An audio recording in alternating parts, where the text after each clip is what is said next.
I'm that Cyclops guy. I'm pretty sure you can figure out why they call me that. Or not. You can find me on all of the socials, including Twitch, Kick, TikTok, Instagram, X, Facebook, and YouTube with that_Cyclops_guy. I'm a variety streamer. I play a ton of different games, everything from Tetris to Grand Theft Auto and everything in between. Let's do this. Hey everyone, Koimiya X here, dad by day, gamer by night, sometimes streamer, aka old man. I give the hot takes here at Garbage In, Garbage Out that nobody has asked for. I am a variety streamer that has been streaming for 13 years now. I've been on every big platform and several small ones that don't exist anymore. If you want the most recent up-to-date information about me, just follow me on Twitter at Koimiya X.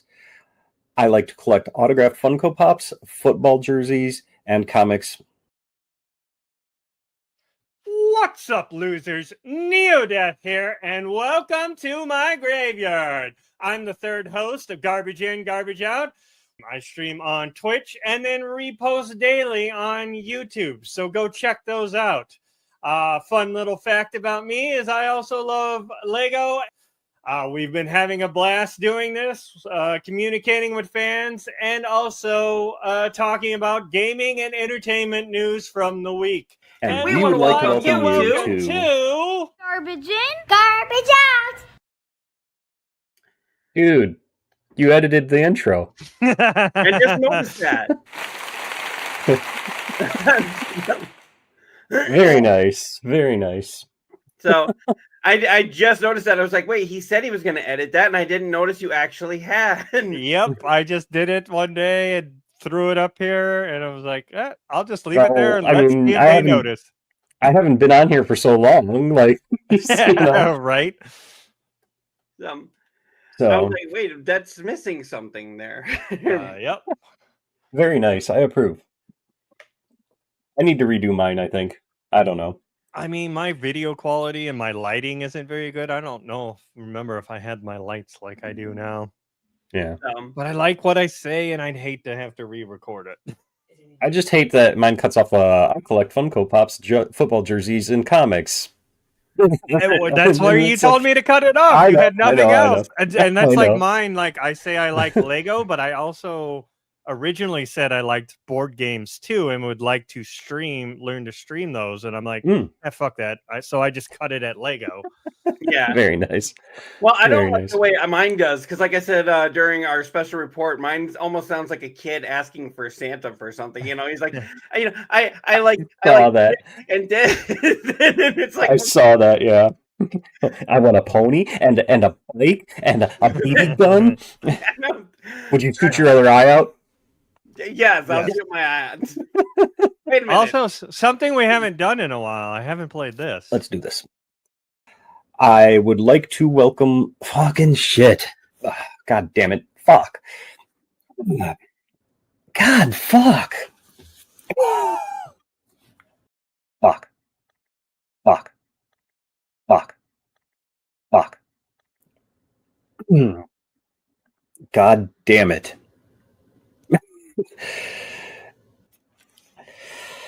I am a family man and what? I don't even fucking know. Yeah, thanks. No problem. We haven't played that since like the first day we put that out. I don't even know. I don't even fucking know. They have like all the clips from all of us doing that, except but it wasn't as funny as like Koimiya is like he was swearing up a storm between his things. And then he dared me. He's like, "There's gonna be a super cut of me saying fuck," and I'm like, "All righty, challenge accepted." You insist. I do. I don't even fucking know. That's a great way to just sum up my life at times. I don't even fucking know. I do that. Like, I'm a family man and what? Right. So how's everybody doing? I know we're on here a little bit earlier than normal. I know Nito does us because I got Disneyland with my daughter. Yeah. Hey, I'm still here though. Yeah, true. Yeah. Well, we're here an hour earlier because of it. Small Yeah? part of the reason. Well, that's part of the reason. The other part is that Beam. I'm whoring myself out to Beam today. I got the hat, which, like Angel said, I mean, he's talking about the hat and how great it is and everything, and it's a fucking great hat. I love this hat. It's fantastic. Boom, one. And Oh. Do I have that? so then I got the long sleeve shirt as well. But they are doing a PC giveaway that they've had going kind of like behind in the background, where like every time you stream you'd get XP points, and every time you would check their homepage, and if you chat in other streams and things like that. That's the PC they're giving away right there. It's worth $5,000. It's a pretty nice PC. And yeah. they're announcing the winner in 42 minutes, it looks like. So we want to Will it be on this page, or will it go out to their Twitter, or we don't I know? have no fucking clue. Okay. And so that's why I just have our pants.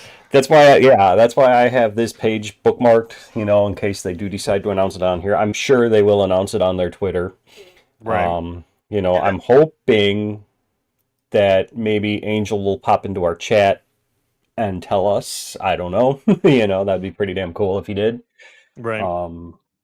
So It'd be even better if he popped in our chat and said, "Guess what, Koimir? You won!" Right. Or Cyclops, Or, whoever, yeah. one of us. That would be or so even the cool. Garbage In, Garbage Out channel. Right. So, But then we gotta but fight over who gets it if it's the channel. oh, that's a simple answer. It's me. But yeah. Or do we share I'll let you custody? guys two fight it out. 2 men enter, 1 man leaves with a computer. But speaking of Beam, though, also I've noticed, or not noticed, but I've been toying with the idea. I was telling you guys this beforehand. For my solo streams, the few that I do, yearly, whatever, just strictly being Beam, and not going out to multi-streaming, and just trying to grow on Beam only. I don't know. I know Neodeath, you caught my one stream earlier this week. I'm officially done with Twitch. I'm until something changes that impresses me. I'm completely done there. And Kick is on a short leash because of all their bots. I would say, I don't know if Twitch needs to go away on its own. I just think they need to replace their CEO. He's not helping. No, not by a long He is shot. not Not helping. one fucking bit. So, but I did see they finally did put out like a full thing. press release. saying, yeah, we fucked up. We're sorry. We're sorry. Yeah. Yeah, very much. Hold on, I actually got that pulled up here. We can show it to everybody. But yeah, so it was like, wait a second. We are deeply sorry. We're sorry. We're sorry. Yeah, true, but it's like, this does not excuse the fact that they just fucking lied about the whole thing right after it happened, and they knew they were blatantly lying. Right. Yeah. And then the CEO goes out and parties or whatever that night, doesn't like take care of said issues, or and then he's like calling all hands on deck, like, okay. Right. And then he's like, "Oh, she's a friend of mine," and then she just sits there and goes like, "You blatantly lied," It's... And I mean, it's not like Kick is any better with some of the streamers that they fucking have. The thing of it is, and I saw a lot of streamers on Twitter after this whole incident at TwitchCon. All of them were basically saying IRL streamers are the bane of existence at this con. Yeah, And I heard that too. and Sorry. that That they were just being loud, obnoxious. they're being loud, obnoxious. They one IRL streamer, literally it's them and their cameraman, and then their like entourage of like 6 bodyguard, like just taking up space. Nobody felt comfortable because if you happen to walk past their broadcast, now people who not like you, now they know where you're at, and like just even safety reasons. And Twitch seems to be going the way of gaming seems to be fading on Twitch. it now seems to be IRL, IRL, IRL. You know, Mm. I mean, and isn't that what it's like Truman Show? I'm trying to think other ones that are kind of like that, where you're just watching, you know, yeah. real And I mean, don't life. get me wrong. I don't want to come out saying that, you know, IRL streaming is stupid. You It's know, not. there's a niche for everything. Yeah, I was gonna And maybe try and do it while I'm at Disney, see how I can do it from my phone right. and give it a And you shot. know, if people are you know, making it that way, cool, more power to them. The ones I don't agree with are the assholes that go out of their way to like disrupt something and Yeah. then hide behind like 15 bodyguards as soon as the person that they're antagonizing gets pissed off and tries to throw a punch. Okay. You know, you're just doing that shit for likes. Get the fuck out of here. Right. You know, If you're legitimately living your life, or you're trying to show something, or even if you're being entertaining, as if it's like a staged thing, that's fine. But if you're just going there and like throwing things at a restaurant goer, you know, or something like that until they get pissed, and then all of a sudden it's like, oh, look at how pissed he is. It's like, yeah, no, Right. yeah. Like I don't know if you guys are familiar with the streamer Jack Doherty. I've heard of him. Heard of them. He's for a lack of better words, he's a big douche. He's one of those that'll go out of his way to antagonize people and then hides like a little pussy when somebody starts to come at him because they're rightfully pissed off at everything he does. Mhm. So, you know, those type of IRL streamers, I have no time for. Yeah, You know. but yeah. Why'd you just flash a QR code? I was gonna say something, but then you All right. started. So yeah, so we do have a new QR code here that StreamYards does, so that you can go to our link tree and follow us on all the things for the channel. It's the garbage in, garbage out. So I don't know. Would you just leave that up there all the time, or you just take it on and off? I don't even know. I It'd be would. cool if we could implement that permanently, but I mean, I mean, we you have could just other leave it there the whole show. we have several other overlays though that will like the breaking news one. That one goes in the same corner. So It goes right next to it. nice. There we go. Yeah. I mean, I would also transport or not transport, but Then I can always sit there and like swap hey, that Oops. swap that QR code out with the other one for our extra life every now and then. Right. But But it like you don't know which is which. It doesn't actually say on it. It Right. just has the duct. So right. I don't know. We're So- playing with new things. StreamYards is always like every time we log into it, I see a new thing they've implemented, which is good. I'm glad they're growing, and you know, our money that we're giving them is being used. But yeah, hey Brian, if you wanna, or I'm sorry, Neodeath, if you wanna push this up here, I wanted to just kind of go over this a little bit. This was more on TwitchCon. Is this the apology? Yeah, Okay.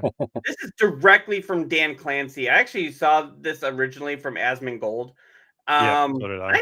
I am actually putting together a message to see if we can get him on the show. I don't know if he'll Yes. say yes, but that'd be awesome. Okay, so you haven't done it. I know you were talking about it during the special report. Yeah, I want it to sound good. So, and I'm just like me going like, "Hey, dude, come to my show." Chat GTP, help me, Yeah. please. Yes. Maybe I'll do that, or I'll do what is that other one that's on there? Claude. Maybe I'll do one. I mean, of there's those. a bunch of different ones. Yeah. You know, it's funny. I was talking about the bots on Kick just a second ago, and in the time that we've gone live, and we've only been live, what? 14 How minutes. many? 14 minutes. I have deleted 5 bots in my Kick chat. This is what I mean when I said that You Kick was get a on a. ban. This is what I mean when I say that the Kick is on the extremely short Yeah, leash because I'm either that or like if the few times that like I've used my beam to go out there, like when we're doing the show and I'm not paying attention to chat, like I've had a few guys like say hi and I didn't respond and oh fuck you, you piece of Okay. Yeah, there's no in Sorry. between with them on there. You know, if you ignore them, it's like as soon as you ignore them, and I bet you 9 times out of 10 they're probably bots anyway. That they'll just make small conversation and then be like, "Hey, you need a new logo? Check out my shit." You know, like Right. So I've had that happen on Twitch back in the day too, where Yeah. they'll actually break into conversation about the game you're playing and everything, and then all of a Totally sudden have a out of conversation nowhere, with you, and then all of a sudden it comes back to a bot thing. I'm like, yep, wait, what? Was I Well, wait, just talking? does Siri bot work on Kick? Because that's how I got it on Twitch. I'm not sure. Because if you can implement Siri bot there, then which will block a lot of those bots. It's a bot to block a bot, Right. Yeah. So, but if it works on Kick, then use that, and that'll block those not completely, but it'll about 98% of them. Right. I think the only bot that I have right now on Kick is Botrix and Arrow Kick. WazeBot on Twitch usually gets most of mine when they do start going that way. Yeah. Or the, go to this website to get more views. It immediately denies them. Yeah. Right. But anyway, Dan Clancy's Chat GPT apology. Yeah, So it's basically written by ChatGPT. I mean, it says he puts up here. First off, I want to be upfront and take accountability for the security incident that occurred during Amaru's meet and greet. It's okay. Well, you didn't do that in the first place. I don't know why you're doing it now. Right. It shouldn't have happened. We can all agree on that. And we take that very seriously. We failed both in allowing it to occur and in our response following. We mismanaged our communication about the incident. And that includes the comments I made. I apologize to Amaru for all that took place. Okay, first of all, this sounds like you got caught fucking up, and now you're trying to save that. We call it CYA, cover your ass. Yeah.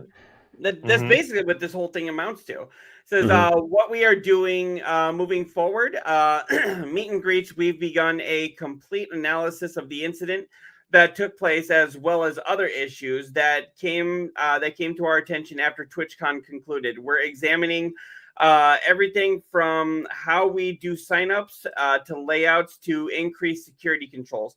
From what I understand, they were letting people do a +1, and that on its own, I think, needs to not be a thing, especially in a situation in a convention like this. Either that or so those +1s need to be vetted just like the other people coming in, right? Or whatever. They have to tell you their exact name, whatever information they're using to vet these people. The +1s need that too, right? Not saying that he was one of those +1s, because I have not. He just heard hopped that. the line, right? But I mean, he to get in things all together, so. Well, wasn't that kind of how he got in? Was he acted as a +1 and then hopped the line, or did he literally just? I have not heard anything either way on that, on how he got in. So Okay, it says we're also doing a comprehensive review of overall event safety and security, and we will be making updates for future TwitchCons. I don't know if there's going to be any future TwitchCons, to be honest. I mean, I'm sure there will be. Sketchy. Yeah. I mean, they'll probably go one more and see how people react or how many people show up, and then go from there. Says while we won't be sharing all security updates, so this is probably the smartest thing they've done ever. They won't be security updates for privacy and safety reasons. We will keep our community informed about changes that directly impact attendees. That's, like I said, that's the smartest thing they've done. We have heard concerns about IRL streaming. This is what we were talking about before. IRL streaming at TwitchCon. Twitch has evolved over the years, and IRL streaming is a part of Twitch, but we need to ensure that TwitchCon, the needs of a variety of participants, we will be reviewing how we handle IRL streaming at TwitchCon, and we'll have more to share soon. How do you really stop that? I mean, people are just going live and, hey, everybody, You could have it so that only certain areas can do the IRL stuff. Like, Yeah. you could have it literally blocked off. Like, okay, once you hit this point, your camera cannot be on, or you can, take pictures, but you cannot film and, act like a goofball. Yeah. Right.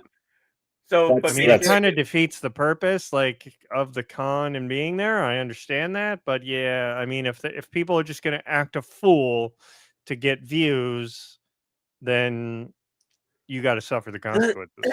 I mean, they couldn't stop Dr. Disrespect from filming in the bathroom. How are they going to stop this? Right.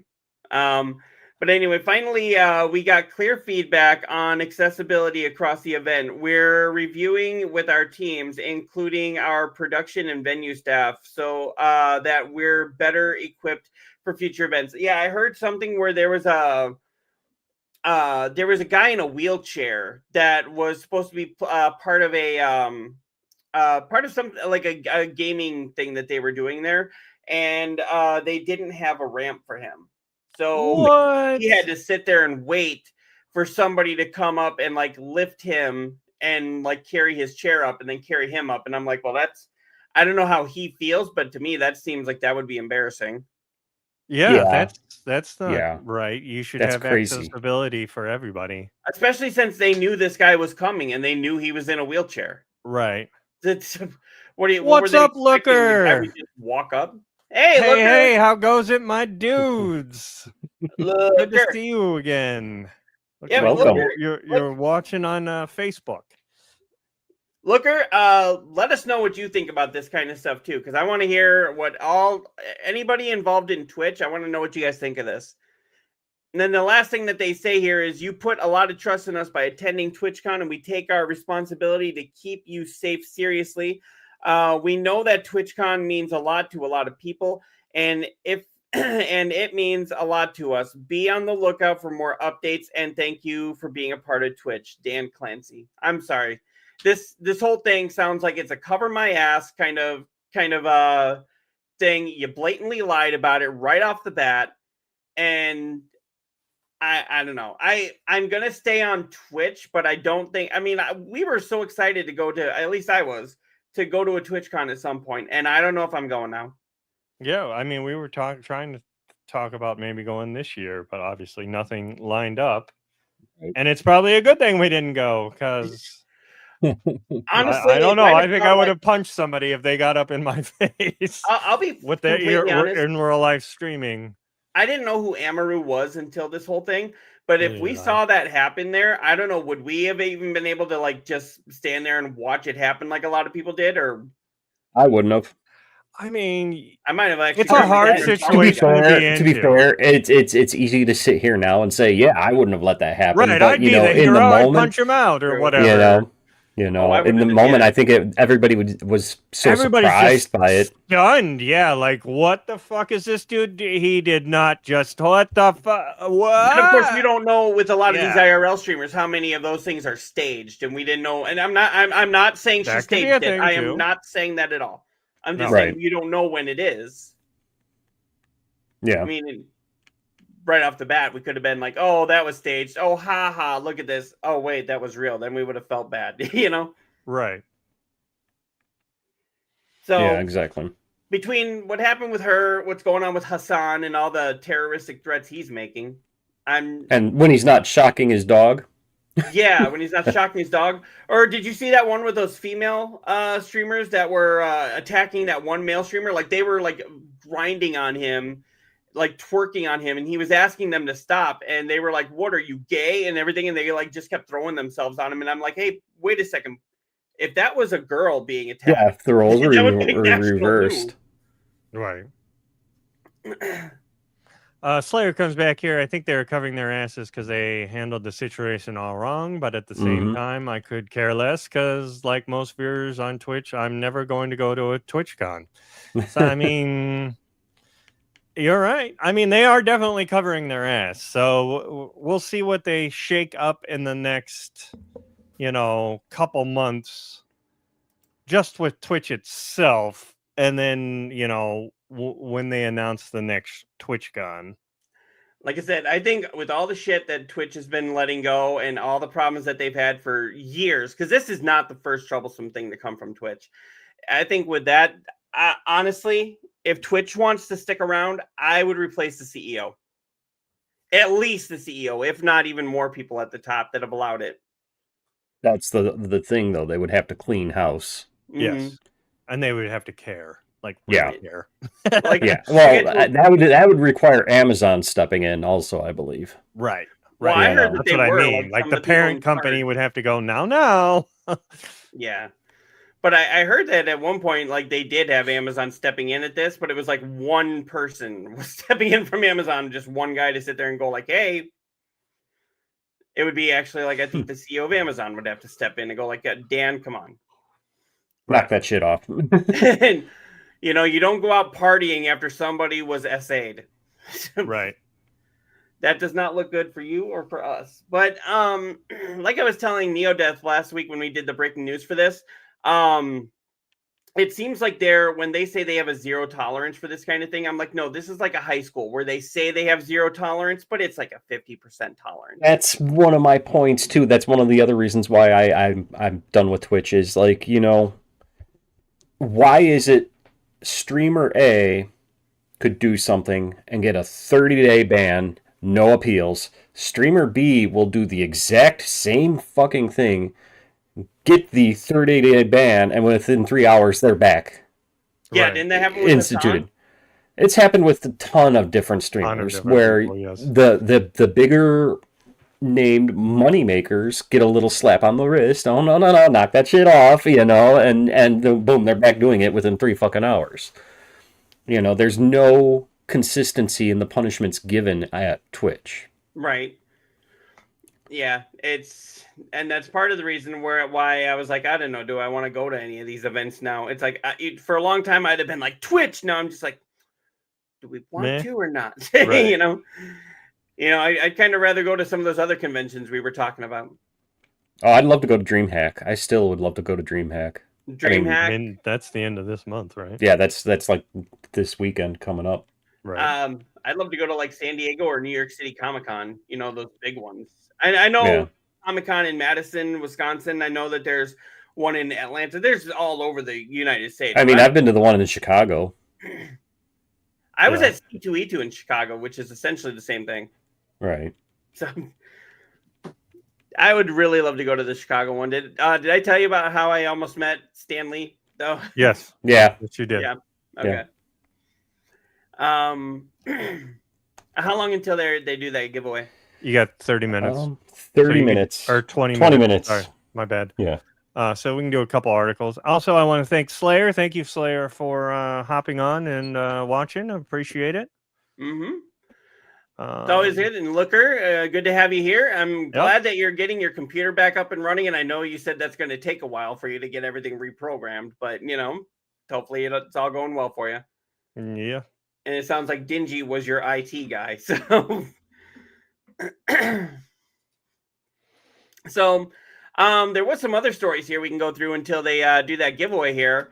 Sure. So have you guys noticed that Disney, that Nintendo got Disney on the brain, huh? Yeah, we'll talk Like about me? them in just a little bit. Yeah. But have you guys noticed that Nintendo is getting more into movies? Well, apparently that's because ultimately what people will remember are the IPs. They're making a new Mario movie which comes out next year. Apparently they've got a Legend of Zelda game in the works. A live action Legend of Zelda. Yep. And I've also heard that they've got a Donkey Kong movie in the works. Now, I haven't heard that one. Koimiya, Is it gonna be Seth Rogen? Yeah, I was just gonna ask, Koimiya, weren't you the one that said like you didn't like that they had Seth Rogen voicing Donkey Kong? That didn't bother me. No. It's the Chris Pratt. You know, my feelings on it. I Chris do Pratt not hide and my Jack feelings Black on Chris as, Pratt and Jack Black, but Jack Black did a great Bowser. Let's admit that. I mean, Oh. did we have to have a musical thing though? well, there's something in his contract. I swear to God that Yeah. every movie he does, he's got to have some sort of like Ooh. I say the same thing as Zoe Deschanel. Any movie that she does or TV show, she does. There's some point where she's got to sing.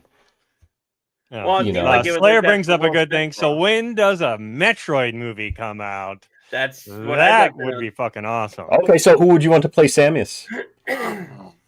Fuck.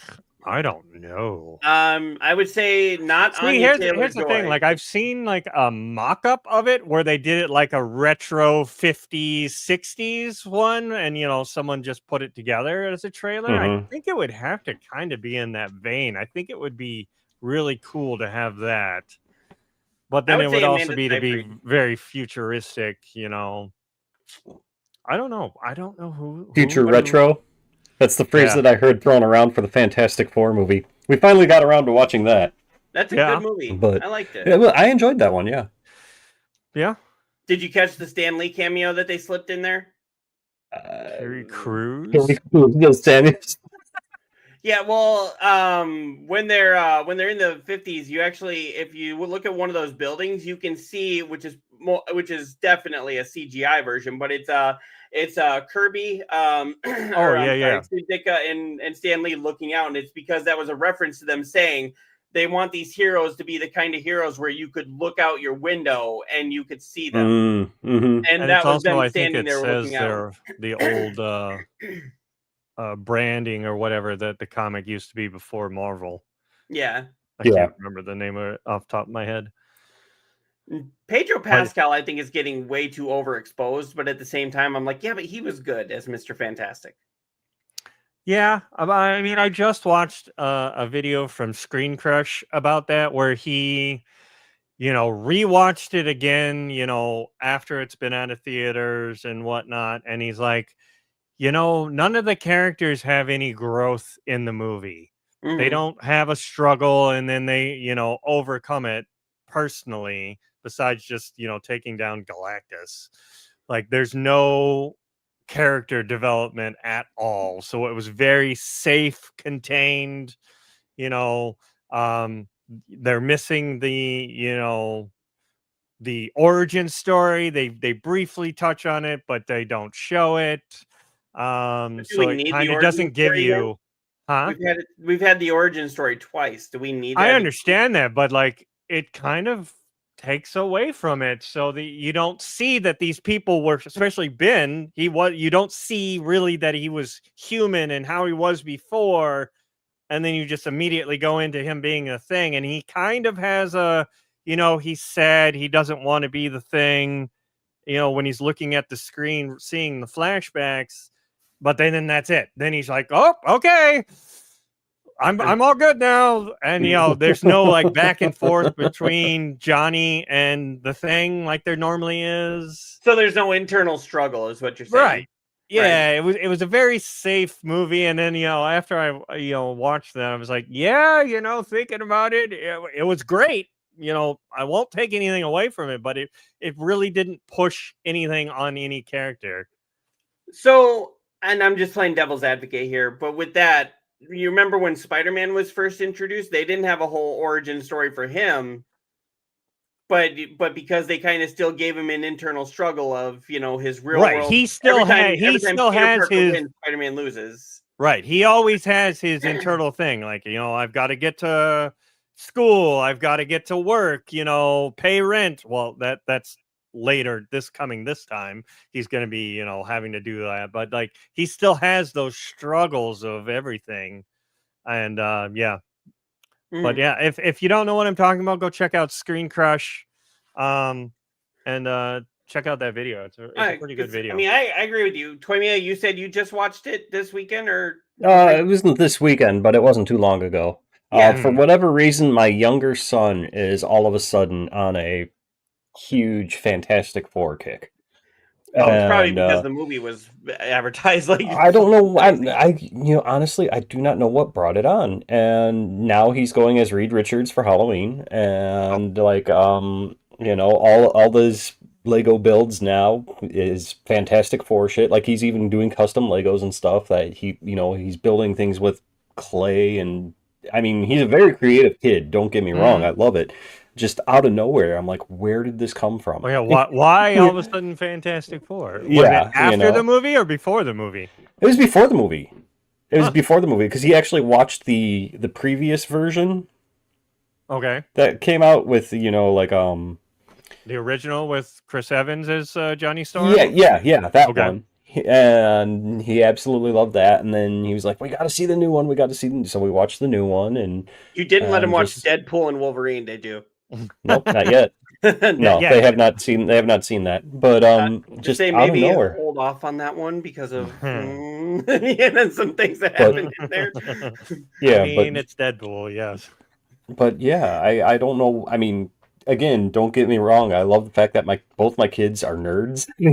Like I just wish Gee, I they'd wonder get how over that this. happened. I have no clue. I just wish they'd get over the fucking Minecraft phase. I That's mean, my only. eventually Minecraft will fade, like you said. Now he's, maybe more into the Fantastic Still Four. Minecraft. I mean, he has other interests. Like, for a while, for the longest time, it was Ghostbusters. Ooh, And another good he'll one. eventually circle, like occasionally circle back to Ghostbusters. Like his pumpkin that he carved is Slimer. Nice. So he's still, and then for a while there, he was into being a magician. Like he was doing card tricks and coin tricks, and my brother, who does that as a side hustle for birthday parties and stuff, my brother's sending him all these different videos and things, and like one time when my kids went up to stay at my mom's house for the weekend. My brother took him out to a magic store in Minnesota, and he bought a bunch of stuff. And like, it's weird. He's got, at the same time, it's fascinating that he's got so many different interests that don't even fall into the same categories. Right. They don't You know, interlock and- anyway. And it's great. I love it, and I'm hoping he keeps up with it in his entire life. And Right. so Well, yeah, that's like a lot of gamers. I know they have other interests. Like one of mine is like paranormal and horror stuff, which has nothing to do with game. I mean, and he's into horror that. games, but- He gets, like, when he's on his Ghostbusters kick, he gets into all these books from his schools about ghost hunting.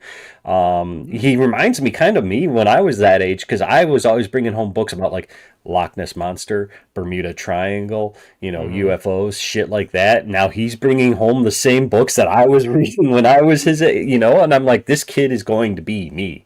Like, I'm just waiting for that phase where serial killers creeps into his interest, because I love that's the next one. Yep. I love that shit. Like, I mean, I get that from my dad. So Yeah, we have a Um, niece. Rachel was always into like space exploration and being an astronaut and everything. And now we have a niece who's doing the same thing. And of course, we go like, "Oh, so have you gotten into aliens?" She's like 5 years old. She's like, "What's aliens?" And we're like, "We can actually be the ones to Right. teach this." Yeah, her mom is all like, no, because I'll sit there and be like, "Okay, so this is Ripley and this is the alien." She's like, "No, let's not scare my 6-year-old." Like, but she's my niece. What fun is that if I can't like make her have some nightmares that you have to deal with? Right. So, no, that'll be awesome. You're lucky you got some kids that are geeks though. You got Right. really lucky with that, and especially you got two that are both geeks. yeah, I mean, still though, once they hit the teenage years, that's where the real test is. Do they stick with God. that, or do my they go my older like- one's on the cusp. He's 12, and it's he's at that age right now where he's kind of uninterested in anything. Mhm. Like, I don't think he even has a Halloween costume planned out yet. If it's not Minecraft, he doesn't care. Like, It's like, amazing. It's shocking that he's still like so dedicated to Minecraft at that oh, age God. too. He's all about it. And like, just to show you how big he's dedicated to it, like, I guess because there's two versions of Minecraft that I have on my PS5. There's the standard version, and then there's the preview version. Think of it as like the public test beta. realm, Right. Yeah. And the other day, he turned on the PS5. I took him over to them over to their grandma's house yesterday because they were staying the night last night. And he turned on the PS5 there, and all of a sudden, the little notification Minecraft preview update, and he's like, "Oh, it's downloading version 5.2." Like, without even knowing, like, saying anything, he can tell you what version the game is on and what that patch entails. Right. Like, I don't know if this kid fucking just sits there on his phone and reads Minecraft Wiki all day or whatever, I but he could tell, mean, like, Yeah. it's crazy. Mm. It's crazy. Yeah. I mean, then again, I was the same way with movies when I was a lot younger too. Movies were always my big thing, and I could literally walk in and my mom would be watching a movie and it'd be like at the most obscure scene where even the actors weren't in it, and I'd be like, "Oh, hey, this is Domestic Disturbance." with I've John seen this Travolta." before. Right. I'd be like, "This is Domestic Disturbance. This is Vince Vaughn and John Travolta before Vince Vaughn did only comedies." And da da da da. And she's like, they literally just said hi, as they walked in. It's like, how did you know what this movie was? It's like, Yeah, I'm the same way with some things, but it's like having kids is wild, man. Hmm. I don't know. I'm the only one here that doesn't have one. And awkward silence. I mean, when they get older, they're cool. It's just getting them there and not wanting to. Yeah, I don't have children, and my wife and I have pretty much decided we're not having them unless we decide to like adopt or something later. Because one of the big things was like, we found out ADHD is hereditary, and her and I both have it, and I'm like, oh God, we're screwed. Yeah. Guess we lost Neo for a minute. He ran rather quickly too, didn't he? Yeah, but he's right there though. I can see his chair. His chair's there, but I mean, he got out of it rather quickly. Yeah. Maybe he had to. I mean, when you got to go, you got to go. Yeah. I've had that. So you've seen me do this a couple of times in the show, and that's only because I'm still battling a cold, and I don't think people want to watch me blow my nose on live stream. Fair enough. Oh, there he is. But I was gonna ask, so anybody watching right now, so we were talking about the Mario movie or Nintendo getting more into movies. Who would you like to see? I know we were just talking about this with us, but who would you like to see play Samus? Who would you like to see play Mega Man? And any other Nintendo Mega Man's not really Nintendo, though they started there. That's a Capcom. Well, true. I guess it's IP. Capcom, but still. Which Capcom pretty much dropped the ball on them. They're like, no more games, no more anything, really. I think they even hit their like 40th anniversary and they didn't really do anything with it. I'm like, really? That was like one of your biggest games. Yeah, and I'm like, I noticed that too. Like, what the fuck are you doing? Yeah. I mean, if it isn't Street Fighter or Resident Evil, they don't. What is the last non-Street Fighter or Resident Evil game that Capcom put out? Wasn't it Resident Evil? I mean, don't they? No, also I said do non-Resident Evil. Don't they do? Oh yeah, Monster Hunter would probably be it. Yeah, that's their other big IPs that they care about right now. Slayer does come back. Minecraft is all right. A lot better than Roblox with all the pedo support. Yeah. Definitely. Yeah, there's a lot of. I'm glad my kids haven't found Roblox, which I'm good. Surprised, but glad. Mm-hmm. But I'm not gonna lie, I considered downloading Roblox for like 5 minutes only because there was a Baby Metal event in it. But I didn't do it. I didn't download it. So when we got 4 minutes. 4 minutes. Okay, we can definitely talk about something here. What else do we have that we can go through? Something. We can rant and rave about a lot of things. Yeah, I can kill 4 minutes. And let me see if I can find it here. How about this? We can rant and rave about this. How about the Japanese teacher introduces terrifying new way for their students to learn the English language by playing Hideo Kojima's PT demo. The demo? I saw the article you posted on this. I didn't realize it was the demo. Yep. Of PT. I thought it would be like his other games. He must have it saved on his PlayStation, so that's that's awesome in and of itself. I mean, I had it on my 4. I don't think I have it on the 5. Okay, but why teach them? But you won't be able to download it now on your 5 because you can't even get it off the store or in your library anymore. Yeah. So once you have it downloaded, if you deleted it, you're fucked. Mm-hmm. So Yeah, but it's a new way to teach people English by playing PT, also known as Silent Hills teaser, which, okay, so I am still currently playing Silent Hill F, but if we had got Silent Hills, we probably wouldn't have got F, but Right. F is amazing, but I still look at Silent Hills as like, oh, what could have been? Right. I mean, play Death Stranding. I was gonna Yeah, say no. that's pretty much what that I think shifted to with Yep. Norman Reedus. I think it's more shifting to what he's doing now with OD. Is Reedus part of OD? I don't I don't know. think he is he? No, the I girl don't know. from It was the one that played Beverly, the girl in the losers group. I know she's part of it, but I don't know if Reedus is actually part of it. Then again, it wouldn't surprise me if he is and they haven't said. Yeah. Could be. They could do that. But I know she's part of OD, but I don't know if she's actually part of the game or if they're just using her for the teasers. Yeah. But yeah, but what do you guys think about this? Using a horror game, which was, scary as all fucking hell. What are you using in that game to teach English? There's not a lot of words, I thought. I mean, it's been a while since I've played that one. Right. Well, But I'm trying to figure out how the fuck are you teaching English with that? Well, it says here, students are required to play through the experience in English, as well as give each player's commands in English, such as walk around the room and answer the phone. According to the blog update, it created an exciting atmosphere in which students around the age of U.S. sophomores could familiarize themselves with English while taking a trip through one of the most terrifying games ever released. Okay, Apparently, so the students... they're using the prompts that you do, not like listening to English translation or whatever. Mm-hmm. Right. I get it. So apparently the students were particularly alarmed when the phone started ringing, but were encouraged to talk about through natural English expressions.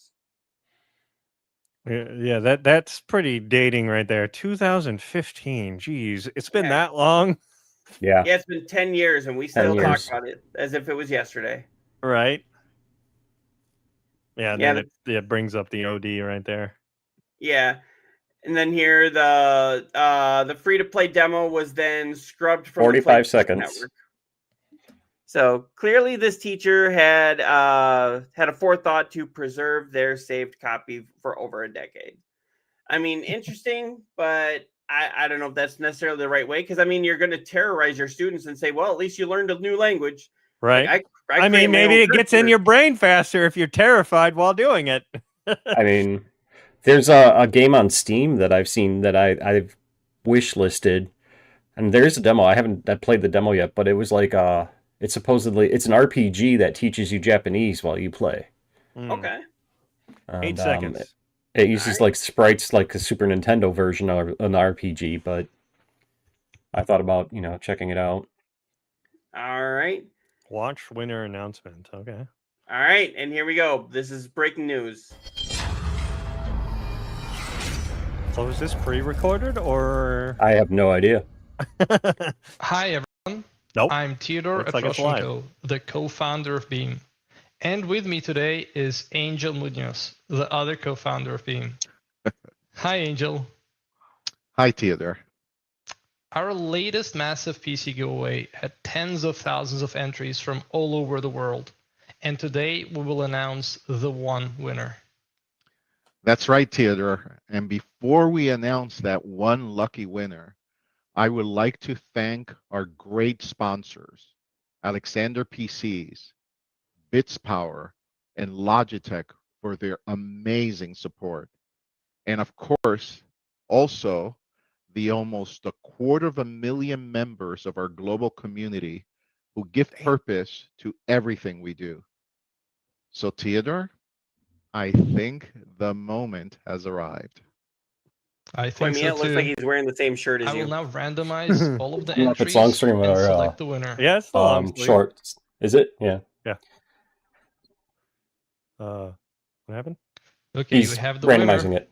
And today's lucky winner is Super Cholo. Oh, Congratulations. wow. Congratulations, Nice. Super Cholo. Congratulations. Congrats. Soon we will Congrats, announce another Supercello. massive giveaway, so stay tuned to beamstream.gg. Absolutely. Stay on beamstream.gg. Thank you, everyone. Awesome. So yeah, it must have been pre-recorded. So Yeah.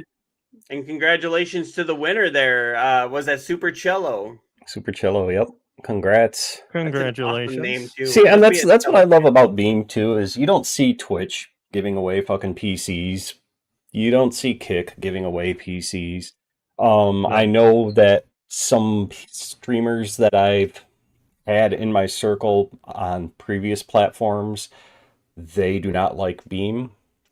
And you think I'm old man yelling at a cloud, you should see some of the shit these guys are posting. But they do not like Beam, and they're claiming that Beam is just giving away PCs to draw people in. Well, Which yeah. I could mean, see at the yes. beginning, yes, but you know, word of mouth. I mean, how many people have I alone? Just Neodeath, I got you to check out Beam. Cyclops, I got you to check out Beam. How many people have we had on this I show think where we got Looker you know? to check it out too. Yeah, like I mean, how many people have we gotten on this Gaming show? Grandma, was that her name? Gaming Grandma, yep. You know, I mean, I don't know. Did Devi check out Beam? I'm not sure. You know, so it's not just PCs; it's word of mouth too. I mean, like, what did he say? 500,000, 250,000 people 250,000. in their Right. community now. You That's a know, lot. yeah. So yeah, I could see a giveaway once or twice in the beginning, but these guys keep doing it. And I mean, you heard them just now on the announcement. He said, "Stay tuned for our next big announcement of our next big giveaway."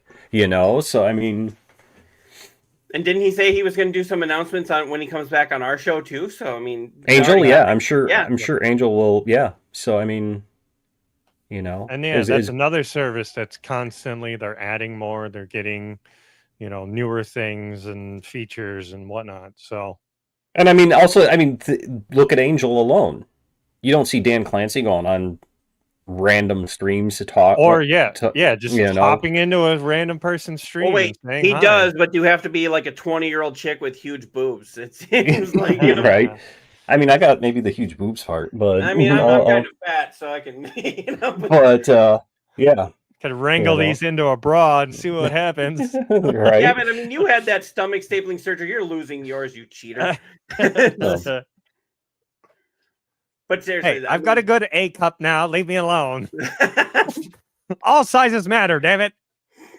That's this right. is the kind of maturity you expect from this stream. But no, but congrats to the winner on the PC. It was a nice PC. This I don't know if you guys looked at the specs for it or anything. I mean, like I said, that was a it's like an alarm is going off in his head. But you know, it was they said it was a $5,000 retail price CD. So, and I mean, it was custom built to look like it had like the etchings from the Lord of the Rings, the symbols in the ring and everything. That's why he made that reference of, it's time to announce the one, winner, and all of that. So catch up on that. I got it. Yeah. So I will never forgive Lord of the Rings for giving us Gollum and not doing Gollum justice in a Gollum game. I saw that was on sale one time, and I'm like, do I want to pull the trigger just to see how bad it is? I thought about doing that with Mind's Eye as well. So. I mean, I was all for like getting that one day one, and then Mind's Eye. Yeah. And then all the shit went down, and I'm like, no, nope. I'm glad I dodged. I've watched Mem was streaming it, and I mean, it looked like a fun little time waster. Right.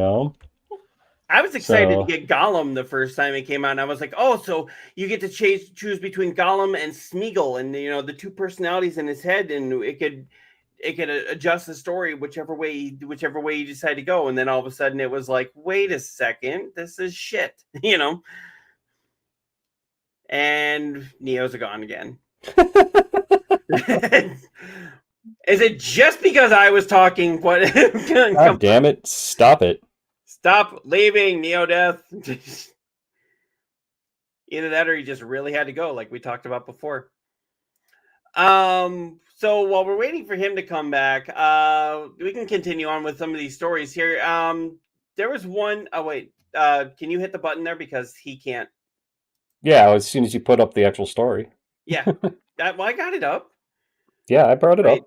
that sounds weird. And so right here, violent video game tax is closer to reality. Now, let me settle everyone down right now. This is not happening in the United States as of yet. Okay. This is actually Mexico has moved a step closer to taxing violent video games after their Chamber of Deputies approved one such levy as part of a border fiscal package. The legislative proposal now heads to the Senate, which is their version of the Senate, raising the possibility Galactus Senate? of higher prices and increased regulatory scrutiny in one Latin America's biggest gaming markets. So basically, and here they go in here about the Human Rights Watch and everything about, kind of the same stuff that they've tried doing here in the United States when they wanted to regulate violent video games. But their Chamber of Deputies approved an 8% tax on violent video games. Now it's not going into effect; it still has to pass their other branches. Anything they can try and get money from, they will. I just don't get why. What do you count as violence? Because I mean, I'm guessing in like Mario, M-rated games would be my guess. But That's in a like slippery Mario, slope. that's considered, jumping on the Koopas. and Cartoon everything. violence. Yeah. Mm-hmm. I mean, I just bought Stray. I just bought this, and right on the back here it says rated E10 for fantasy violence and animated blood. Would this be considered? Have you played that Not before? yet. I just bought it yesterday. Oh, that's a good one. But I just bought it, and it was I like, didn't beat that one. does anything that says violence on the back here count? Or Right. is it just... Right, yeah. Who regulates that, I guess? And you can't say, because it's M-rated, it gets the tax, because some M-rated games don't have violence. Some of them are for other reasons, Mm-hmm.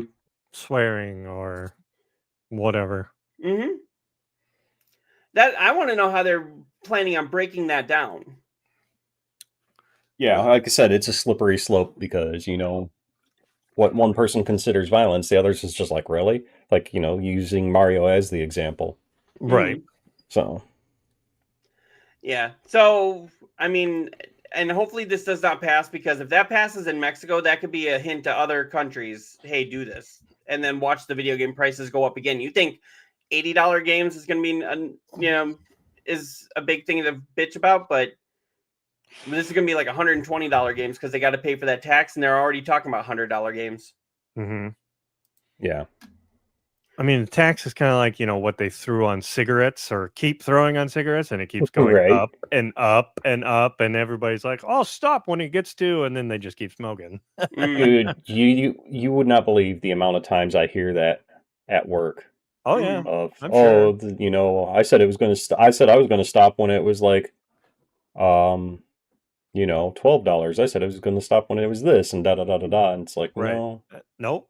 No, you got the addiction in you then. Yeah. You're not going to stop. You will find a way to pay for said cigarettes. I was a smoker for about a year, and I remember that was when I was 18, and cigarettes were like $3.38 a pack, maybe $4, and that was like, holy shit, that must be the good stuff. Now it's like $4 is the cheapest you can find, and that's that's like the stuff that's. You wouldn't believe some of the prices of cigarettes up here. There's one pack that's almost $17. Jesus. God. And Lining gold? I have no idea, but Are you smoking the gold? Like, what it's the fuck? like, yeah, I have no idea. I remember there was one pack that was like they said it was natural tobacco that the Indians used, and they Yeah, always that's the American spirits. Is that American Spirit? Yeah, when we sold those, when I worked at a gas station, we sold those, but that was like few and far between that we sold, but we sold enough that we could keep them in stock. And it was everybody always came in going like, "Oh, it doesn't have the nicotine, it doesn't have this, it doesn't have that. It's the natural tobacco that the Indians use." I was like, "Why is there 4 different brands of it then? If it's like the Right. natural stuff." Yeah. There's one in a gold pack, there's one in a white, there's one in a blue, there's one in a green. Well, when I worked at at the store down in the Dells, and people would come in and I can get these cheaper at the casino. Well, then fucking go to the casino and buy them there. It's like Right. I'm not going to change the price because you could get them cheaper somewhere else. Like- Right. Convenience to people all the store. time. Do you understand that? Right? I used to do that all the time. People would come in like, "Why is it so much more expensive here?" It's like, because I'm the $8 an hour cashier who can make those decisions. Right. Yeah. Yeah. No, it's like when I worked at Target and they're like, "Oh, I can get this cheaper at Walmart across the street." Yeah, well, good luck getting it there because it's out of stock. That's why you're here. Like it Right. just when I worked at Borders Books, I would get that so many times because our stuff, I'll admit, Borders Books, as much as I liked that store, it was always more expensive than the other bookstores, including Barnes and Noble, which was right across the street. When movies would first come out, every DVD that we had was like $24.99, and Barnes and Noble and everyone else would have it for $19.99, and then we would say, "Oh, it's on sale here for $19.99," and then So it's it looks why like is you're our getting a deal. yeah. Yeah. And people Yeah. would be like, "Oh, you're just doing that." And I was like, "I make $8.25 an hour here. Do you think I actually have something to do with the prices?" right. I actually asked an old lady there. She's like, why is your stuff always so more expensive? I was like, "I don't have any stuff." She's like, "No, but the company." And I was like, I was like, I'm minimum wage here and I work like 16 hours a week. Right. How do I have something to do with the prices? And she's like, "Oh, okay, I'll take this." And I was like, "You bought it anyway. That's why they're doing it." Right. It's like that one meme that I saw where it's like, "How do you know it's not in the back?" And it's like, "I goddamn live here." Like it's just Was that Steven Suss guy? That's like, the back isn't some magical place. You don't walk back there and all of a sudden you're in Right. Candyland. yeah, Online says you have it. And what do your eyes say? right. Right. Well, online is wrong. I love the way that he did that. He was like, "Online also shows pictures of employees smiling. Do you see anybody smiling here?" Right. That's very true. It's like the one I saw a post one day. It was like I asked the guy at the camera counter in Target if I could open this camera up in front of him before buying it, and he said he honestly couldn't care less if I killed somebody in front of him. I'm like, I feel that. I feel that. Yeah. When I worked, what was it? I was doing AP at Best Buy. I had a lady come up to me and she was like, "Hey, can I see what's in here?" And I was like, "What's in here is on the box." And she's like, "Yeah, but can you take this thing off so I can open it up?" And I was like, "No." It was those spider wrap things. Yeah. Mhm. She's like, "Can I open this up? Can you take this off?" I was like, "No." She's like, "I'm not going to steal it." And I was like, "No." And then I went over to my boss and I was like, "She wants us to take the spider wrap off so she could open it up and see it. And then if she decides not to buy it, we have to mark it as an open item, lose money on it." And And then she was like, he actually just looked at me. He's like, "No," and walked away. And I was like, "There's your answer, ma'am." Mhm. She's like, "Well, I'm not buying it then." I was like, "Were you going to buy it to begin with?" Right? You wanted to see it beforehand. Right. You were just trying to steal it, because we did have people that were trying to like open things and then they'd put them in a certain spot. Then they'd have like somebody else come in and steal it. And I was like, that's why I was actually keeping an eye on those people. My eye on those people. Good job. But anyway, Neo, how much longer do you have on here? I don't know. Depends. I haven't gotten the message that the wife's leaving her job, so Now, when you say depends, are you talking adult diapers or are you talking No. about okay, let's talk about this here. How about this? Disney World has had 3 deaths in their I'm not laughing at that, but Disney World has had 3 deaths in their park. I didn't think Not the people were allowed park. to die at Disney World. not the park. It's at the hotel. There was 2 hotels that it happened at, wasn't it? Yes, the one that happened in the park was actually Disneyland, where I'm going. Disneyland. Sorry, what's that movie that's from? He likes saying that Disneyland. I gotta find that. Okay, you find Well, I'm that. thinking you're making fun of what was that? Team America World Police with Matt Damon. But No. that's not it. But yes, Apparently they've had quite a few deaths in that area. One of them I know was a suicide. I think 2 might have actually been. Well, I think one was a medical emergency, one was a suicide. I don't know about that third one, but it says in a TikTok video posted Thursday morning, you can see a heavy police presence near a taped-off pool at Bay Lake Tower at Disney's Contemporary Resort in Florida. The user wrote, "We're told it was a medical emergency. Prayers to the family and those involved." Later, the Orange County Medical Examiner Office in Orlando confirmed the death to TMZ, saying, "We are still in the process of completing our exams." Angel just popped in. Hey, Hi, Angel. Angel. Hi, Angel. We just watched you live or Yeah, taped or whatever it was. with Cello that won the Super Cello. computer. Yes, Yeah, super. Cello. That's awesome. And I'm wearing the shirt you had on, Angel. I know you guys are twins. You weren't lying about the hat, sir. Not one bit. I love it. So, but yeah, and this marks the third death on the amusement park's property to happen in just over a week, following a reported suicide on October 14th, also at the Contemporary, and another body found at Disney's Fort Wilderness Resort and Campground on October 21st. So they found the body. I don't know if they've ever said what happened to that one. gotcha. Yeah, and the apparent suicide victim was identified as 31-year-old woman, while Tuesday's tragedy was reportedly a man in his 60s who experienced a medical episode. No foul play is suspected in that instance.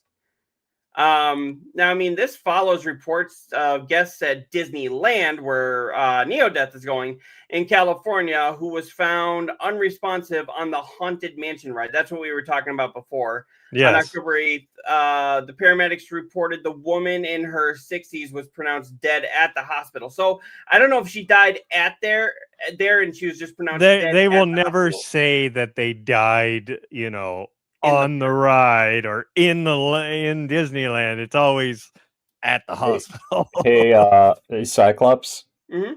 Angel's calling you out and said you never bought the long sleeve. Oh shit, that's actually in my cart right now. He's looking at it right now. He's got his eye on it still. Don't worry about it. He's working on it. My eye, huh? But yeah, I mean, if I'm gonna pass away, I will get it. I will get it. This is 3 times I'm promising I will get it. if I'm gonna pass away at Disneyland, I want it on the Haunted Mansion, and yeah, I want to be joined as one of the haunted ghosts. I would just start see you fucking with haunting shit. that. To be fair, how many times did I say I was going to get the hat until I finally did Right. get it? So, but the combo of the hat and the long sleeve just sealed the deal. Yeah, but yeah, there's my hat. Usually, Fred was wearing it when he was hanging out behind me, and then I'd had this shirt on the Big Fred. And you said you're not a big fan of the snapback hats. So is there any chance, Angel, that we could get fitted hats? Yes. You'll charge like, $40 for them, but we'll pay for it. Yeah, you charge that. I would get a fitted hat. No questions asked. If it's the same quality as that and just has the, the no snapback. He said that the video was almost live. They recorded it a few minutes before uploading it. Oh, okay. Okay. Well, we had it on here. We had the page open and we watched it. So Watched it live. That's part of why it says, breaking news or a special report, because you were doing that giveaway. Yep. And it sounds like Koimiya is maybe going to be exclusive to your platform because Dan Clancy and Twitch can't get their shit together. It's I'm toying with the idea. I mean, I know that you said when you were on Angel, why wouldn't you want to stream to other platforms? But quite honestly, I'm kind of looking into possibly condensing my. Oh, he says they'll get fitted hats next year. Yes. So yes. But yeah, so I'm looking to possibly making just Beam my permanent only streaming place. I mean, I'll use it Your to OnlyFans? multi-stream. No, I'll use it to stream multi-stream for like my Extra Life event and when we do the show here. But my solo streams. Honestly, Angel, it seems like if something like what happened at TwitchCon happened at something like BeamCon or whatever you guys decide to call it, if you ever do that, you wouldn't just say like, "Oh, sorry about that," and go partying that night. You know, it's, I would like to think that Angel would shut that shit down. Right. He'd be like, "We're done." Boom. That's you know what happened to Amaru. It's just, and so many people are just sitting there going like, "Oh, well, you're a lot, you know, an IRL streamer, so you know it doesn't count." And it's like, yes, it does. You know, there's so much Mhm. toxicity surrounding this whole thing, and it's just like, oh my god, this is what's happened to humanity sometimes. But yeah, He's saying he would definitely. I believe he's saying he's like typing. I think he's trying to keep up with us. So, sorry, we're but yeah. to check I'll it let out. you know. Neodeath is doing what Koimiya usually does with like the looking down at the phone, messaging while doing I the was show. texting my daughter to see what she was doing because she's supposed to be packing and getting ready to come to Chicago also, so we can fly out. So, but you're in Ohio, aren't you? Yes. So, are you flying to? Are you No. doing like a layover or? We're driving to Chicago. I stay the night there with my daughter, and then we fly out from Chicago tomorrow morning early. And then it's like time travel. We get to California at like 9 a.m. after leaving at 7 a.m. Yeah, you gotta love time zones. Yeah. You wanna talk about ones that really fuck with you? I flew out of Chicago to London. Oh yeah. Oh wow. That's an 8-hour flight, and they have you leave Chicago at night so that you're arriving in London in the AM. Okay. So Angel says here, it's amazing that was permitted to take place. I did live events all over the world when I was holding esport events and never had crazy stuff like that happen since our events were packed with uniformed police officers. Mm-hmm. And that's Right. what I'm saying. I was like, Twitch just seems like they went out and just said, "Hey, do you want to be a security officer? Here's a badge. Go do something." You know, and I was like, that firm that they went through needs to be fired. The ones who were there need to be fired. I think Dan Clancy needs to be fired because the buck stops with him. I don't think it was this most recent event, but that streamer's bodyguard was banned from previous Twitch cons because he got rough with people that were trying to grab her, confront her, right. or he was, and all that. He was detaining the. He was doing his job, and Right. they got banned from their con. Right. It's like, what the hell? Because he put his hands on them first. Like, what? So what? Yeah. I'm supposed to let him touch me first, and then I can stop him? Like, so stupid. That's like, did you ever hear that theory that with the law, if somebody breaks into your house, you can't stop them unless they attack you? No. No. There'd been a theory on that, and then there was one like if somebody attacks you, you can't hit them back until they hit you 3 times. What? Yeah, there was that was like a long time ago. I was living in Minnesota at the time, so early 2000s, and the police actually had to make a statement and say, no, if somebody attacks you, you have the right to fight back. You know, Right. The blind leading the blind, Angel says. Very true. Very true. Must be a California law. But then you leave California out of this. I think what's really pissing people off was the fact that not only that, but he was allowed to walk away from the whole thing. Right. Then they said, "Oh, we detained him." It's like, no, there's video evidence of him walking out on his own. Yeah. Oh, they banned him from the platform though, because I guess he was supposedly a streamer as well. I don't know, but And he's banned from Twitch. Was he like a big streamer? I have no idea. They've not released any name or anything, have they? I don't think so. And I still don't know if he was actually ever booked at the police or any of that. So Angel says you get shot if you enter a property in Texas.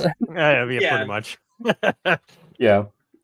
I think doesn't Florida have that too? That stand your ground law or whatever it is. I think I know Kentucky does.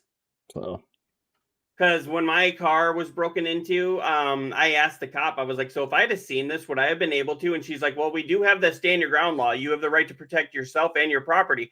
And I was like, wait, so if I had a gun, I don't. And I was like, so if I had a gun, I could have just shot him. And she was like, well, technically we couldn't have done anything. I'm like, wow, I just had a police officer tell me that I could shoot someone. Yeah. And I was like, wow, I cannot believe she just told me that. But that's part, she said that's part of the stand your ground law. If you see them breaking into your car, you can use deadly force to protect your property. And I was like, I see why that's a controversial law, and I can see where it would work for people, but I can also see where that would also cause a lot of issues. Right. Damn right you do. It's the castle law. Castle, yeah, the castle, yeah. Because I saw a funny story once.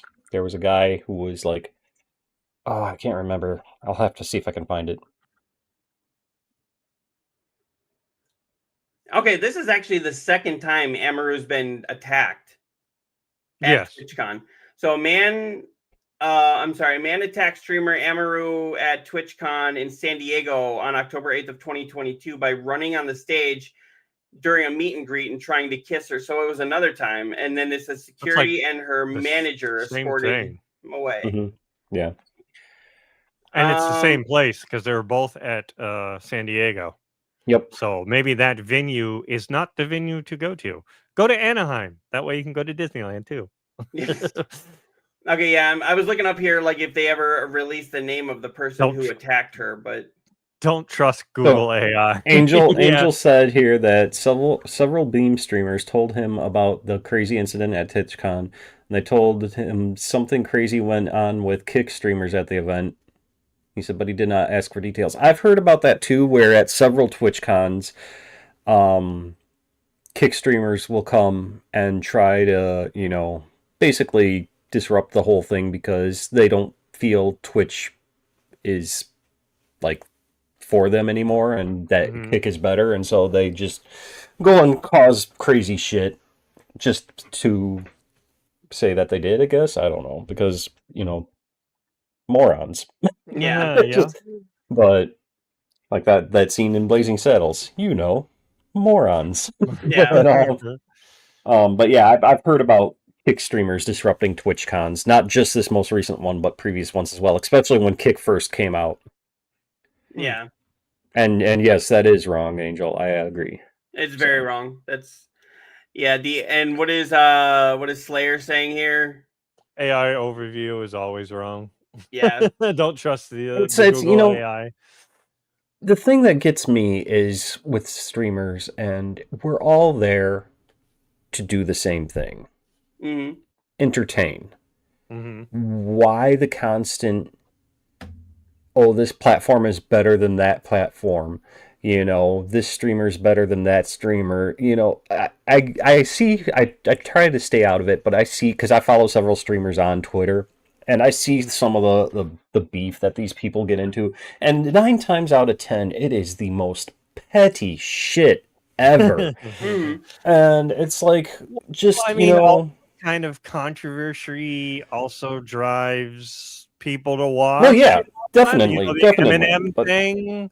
Which is why I'm never going to get anywhere, because I don't tend to be like, you know what, Neil, you and I should start some beef with each other just to drive up our views or something, something. And we always seem to end it like 5 minutes later, going like, we're going to agree to disagree and move on. Right. And it's like I don't know, and like Angel even says, we all benefit from a healthy industry.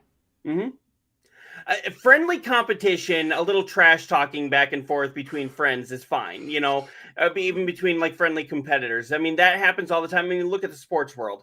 Michael Jordan said, like, when he was doing Space Jam, they actually kept him happy by building a full basketball court, and then he would play against the extras, and he was trash talking the extras. And I'm like, dude, you're a professional basketball player. These are like guys off the street, Right. that you're playing against, and you're trash talking him. He's like, yeah, but it was all fun. And a lot of them afterwards even said, like, yeah, I got trash talked by Michael Jordan, which honestly, right. Yeah, that would be like the highlight of my life, is like Michael Jordan said, I suck at basketball. I'm like, yes, I do, but So it's like that there's a difference between that and just being an asshole. You know? Yeah. Right. That's why I Asshole to be don't an do asshole.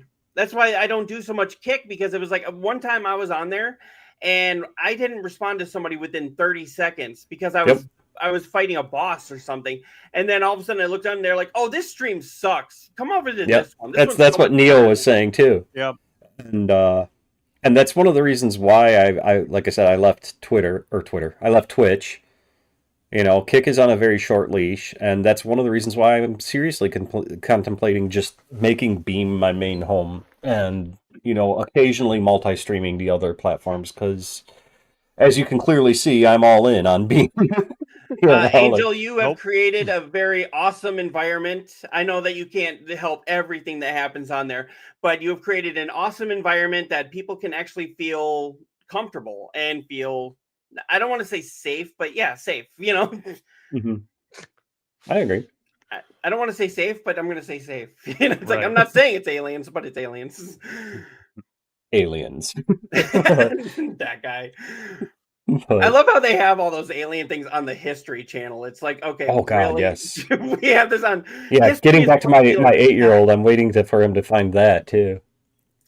Angel says thank you, Cyclops. Mhm. Oh. That's why I like Beam. So that's why I like that. I still go to Twitch and I go to other things, but it's like that's why I like Beam, because it's like it just feels like such a wholesome, like friendly environment. And where if I'm gonna trash talk somebody, it's usually like just how my friends and I do it. We don't get offended. We smile and laugh and say something more offensive to the other person.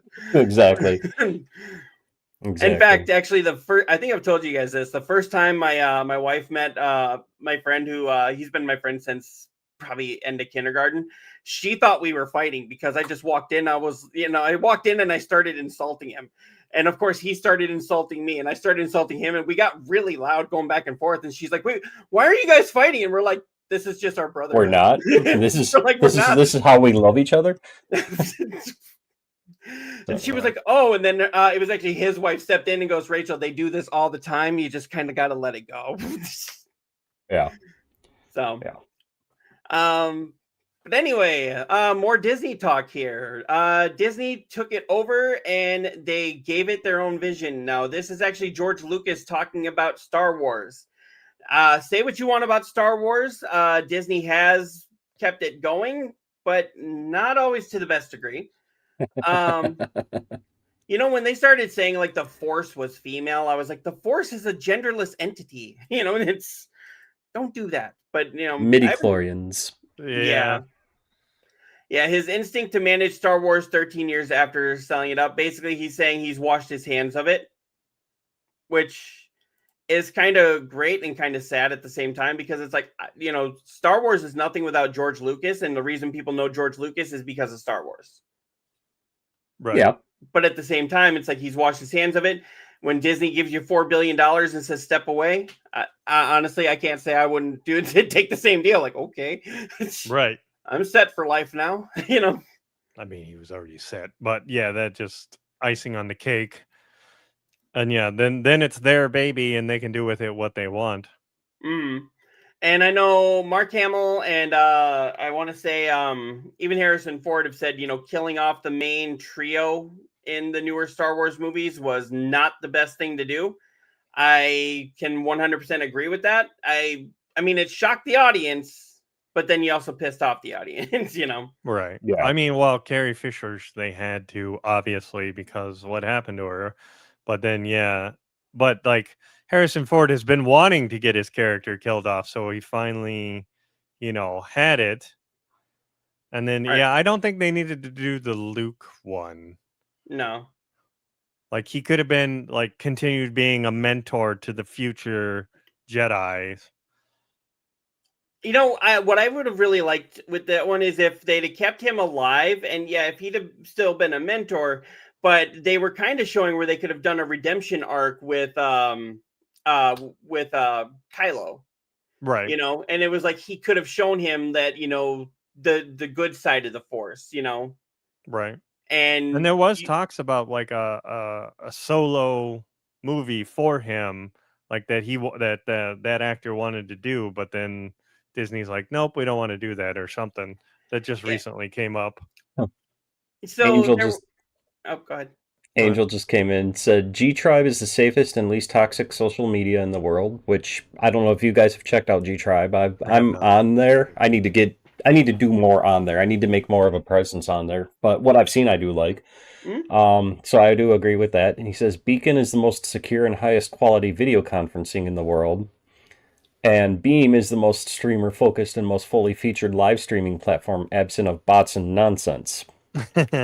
Which I agree as well, you know. That's Right. how you So- should promote Beamstream if you ever start advertising. Like, no bull crap and just fun. Now that let me ask you this, Angel. Do you think it's absent of bots and nonsense because most people are using Beam just as a multi-streaming platform and not streaming directly to Beam? Well, I don't think they Like- have bots yet, do they? I've Like seen they a haven't couple- enabled them, have they? Well, no, but I mean, I've seen a couple chat bots not in my stream personally. I saw it on the Beam Discord. Somebody said, "Oh, look, the bots are here, and it's like one of those, grow your views and da da da da da."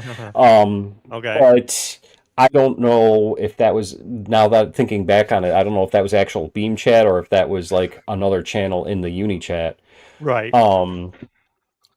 But I'm curious that as Beam grows, if you get more people like me contemplating using just Beam only, are we going to start seeing that shit? And if so, do you, Angel, already have something in place to counter it? Like SiriBot, like working with SiriBot to block the bots. That's what I know. Twitch does that, but I don't know about the other ones. While he's answering that here, with what we were talking about here with Star Wars, one thing that my former co-host said was what he would have liked to have seen, and I agree with this. You know how Rey's last name turned out to be Palpatine? Mhm.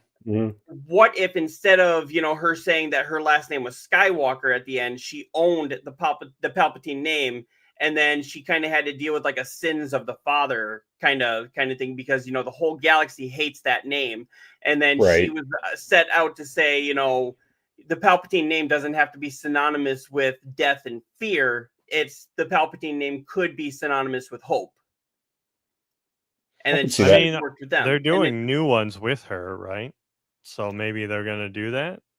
I would So- really love to see that, but I I've think got- them saying her name is Skywalker at the end of the third one was a mistake. I've got a response here. Angel says some chatbots are allowed, but we're very careful at what is approved. And then he said AI-driven anti-bot is in development by his team. Okay. Okay. So cool. New Awesome. exciting features all the time. I love it. I Yes. love it. Yep, and Like I hopefully when said- you come back on the show, we can talk about it more. Right? Right. That's in December. Coming December up. 9th. What, December 9th, I think it is? Yeah, that's gonna be here before we know it. I know, Hey, right? Coming We're already creeping up on November. So Don't do that. It's not even Halloween yet. I hate going out to the stores and seeing Christmas stuff right now. It's like It no. is the 13th, the 13th, okay. Saturday the 13th, second Nice. week in December. Awesome. Yes, I should put in for that day off. Yes. Yes, you should. It's Do it now. I mean, if I can get it, when I go back here in November, it's going to be back to go because they still haven't met their quota that they want. So that's when you just tell them, like, hey, I'm putting in a notice that I am going to not be here this day. And if you don't Wow. approve it, you are going to notice that I am not here this day. He says that 250,000 users on Beam is quite large for a new platform. I agree. And he said, so the Beam culture is proving to be different, Okay. which I agree with. And I think that ties in with what you were saying earlier, Cyclops, about it being safe, feeling, so. So pretty much the jerks haven't found it. But- Oh, go ahead.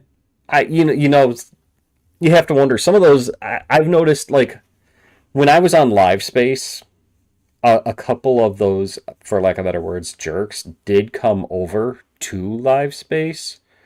I think it was more just to secure their name so that somebody else couldn't take that name on the platform. Right. One or two did try streaming on Live Space once or twice, and they're like, you know what? Fuck this, I'm going back to my my channel, you know, like Angel says they found it but get banned. Nice. Good. Awesome. We don't need any of those on there. We don't need 'em. Slayer did come back about Star Wars. Star Wars is basically done and has been for a bit, but what about the new Spaceballs movie that they're working on? I love that they have Rick Moranis coming back. Like, Okay, so 20-year hiatus or 30-year he's hiatus. not the only, you know, all of them that are still around are coming back. Rick Moranis is back. Bill Pullman is back. Daphne Dunga or whatever her name is. Daphne Zunga or whatever her name is. She's coming back. They've Mel got Brooks. John Candy's son. They've got Bill Pullman's son is coming in as well, which I think I know that they already said what his name is going to be in the movie. I can't remember what it is, but I think they should play on the Bob aspect of it, because every character that he's ever played in movies, it seems like, in at least the last 3 movies, his character's name has been Bob. He was Bob in the Marvels. Right. He was Bob in Top Gun. And I think it would just be hilarious if he said, yeah, you know, my name is this, but my friends call me Bob. Even just something as simple as that. Right. I also I read the dude who had the one line, "We ain't found shit," when they're combing the desert. He's coming back, and they actually have an updated version of that scene, which from what I'm reading, is even more hilarious than the original. I believe I read that they said that the guy that played Colonel Sanders is coming back as well. Louis Pullman is who you're thinking of.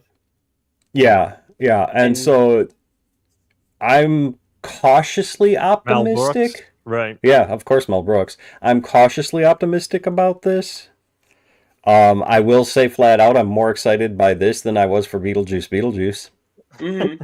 You know, so we'll see. Yeah, I'm looking at all these characters that he's played. I'm not seeing like a lot of repeats on here. I'm seeing James a couple times. Who? Louis Pullman. Oh, well, he played Bob in the Marvels. Are you talking about Thunderbolt? Yeah. Okay. Yeah, he was Bob in that. Yeah. Pretty sure they said that I read that is in Top Gun. The new Top Gun, his character's name was Bob. Yeah, I think it was just the 2. Okay. Yeah. Well, he's coming back as Bob in Avengers Doomsday. Right. Possibly the other Avengers movie. So I think it would just be like hilarious if he's like, oh, you know. Oh, here it is, Bob, Top Gun Maverick. Yep. Yeah, and so it's like, I just think it would be hilarious if he's like, yeah, my name is this, but my friends call me Bob, or something like that, you know. Some little thing. Just to play on the meta, you know. Right. Yeah, there's another one. He's actually a Mexican actor who's been in a lot of films here, including he was in Breaking Bad. He was also in Training Day. But they said almost every movie that he's in, his character's name is Hector. Huh.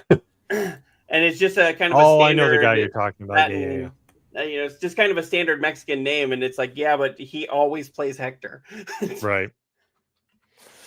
Hector. All right. Yeah, I think I have to get going so that we can get wife's on her way to pick me up so we can mosey on down to Chicago. Alrighty. Well, All you right. have a good time in Disneyland. I will. Oh, And I might. I know I will be filming. I just don't know if I'll do it, in real life or just use my DJI camera. And how long are you going to be gone? I come back Thursday. So it's Okay, like so you'll be a here for quick- next Saturday show. Yeah, it's just a quick trip. I just clicked really quick in the private chat. I put the link for that Disneyland that I was talking boy. about. So if you want to watch that on your own free. Disneyland. Disneyland. 'Cause I remember it was Adam Sandler that was Oh saying yeah, okay. it. So, but You know, I still haven't Okay. seen Uncut Gems. I still need to see that. Oh man, that's a good one. It's like it seems like he's got the acting chops. He can do drama. Oh yeah. But Adam Sandler. yeah. Oh, Oh, dude, he Punch does Drunk drunk. Love is one of my favorite movies. Yeah, I have Rain to Over say Me that actually So- made me that cry. was like really early in his career, and not a lot of And people then- know about it. Yeah, that's one of my favorites. Flick was pretty good too. So, Flick, yeah, but with the remote, the TV remote, yeah. yeah. But Punch was- Drunk Love, ooh, ooh. Yeah. Actually, we watched that in my film director's Mavericks class that I took. They were like, "This is Adam Sandler, and it's not Adam Sandler." You know, Yeah. it's like, Right. I get it. Yeah. So, all right, all. Have a great rest of your show. All right, Neo, All you right, have fun in Disneyland. Yeah, and I will see you next week. all right. right. All right. Right. Bye. Laters. Is that what you're doing? Laters!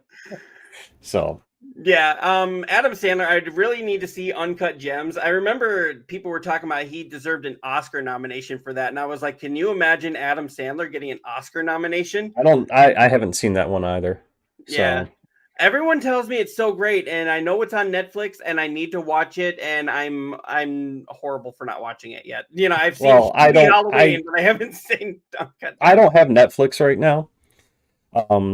So I haven't even seen season 2 of Wednesday yet. No, I haven't um, watched it yet either. I know the wife wants to resubscribe to Netflix when they start releasing the Stranger Things final season. Oh, are you going to And- try and go see the last one in the theaters? They're releasing it in like Fuck 300 theaters. No, I don't give a rat's ass about that. That's all her. So What is wrong with you?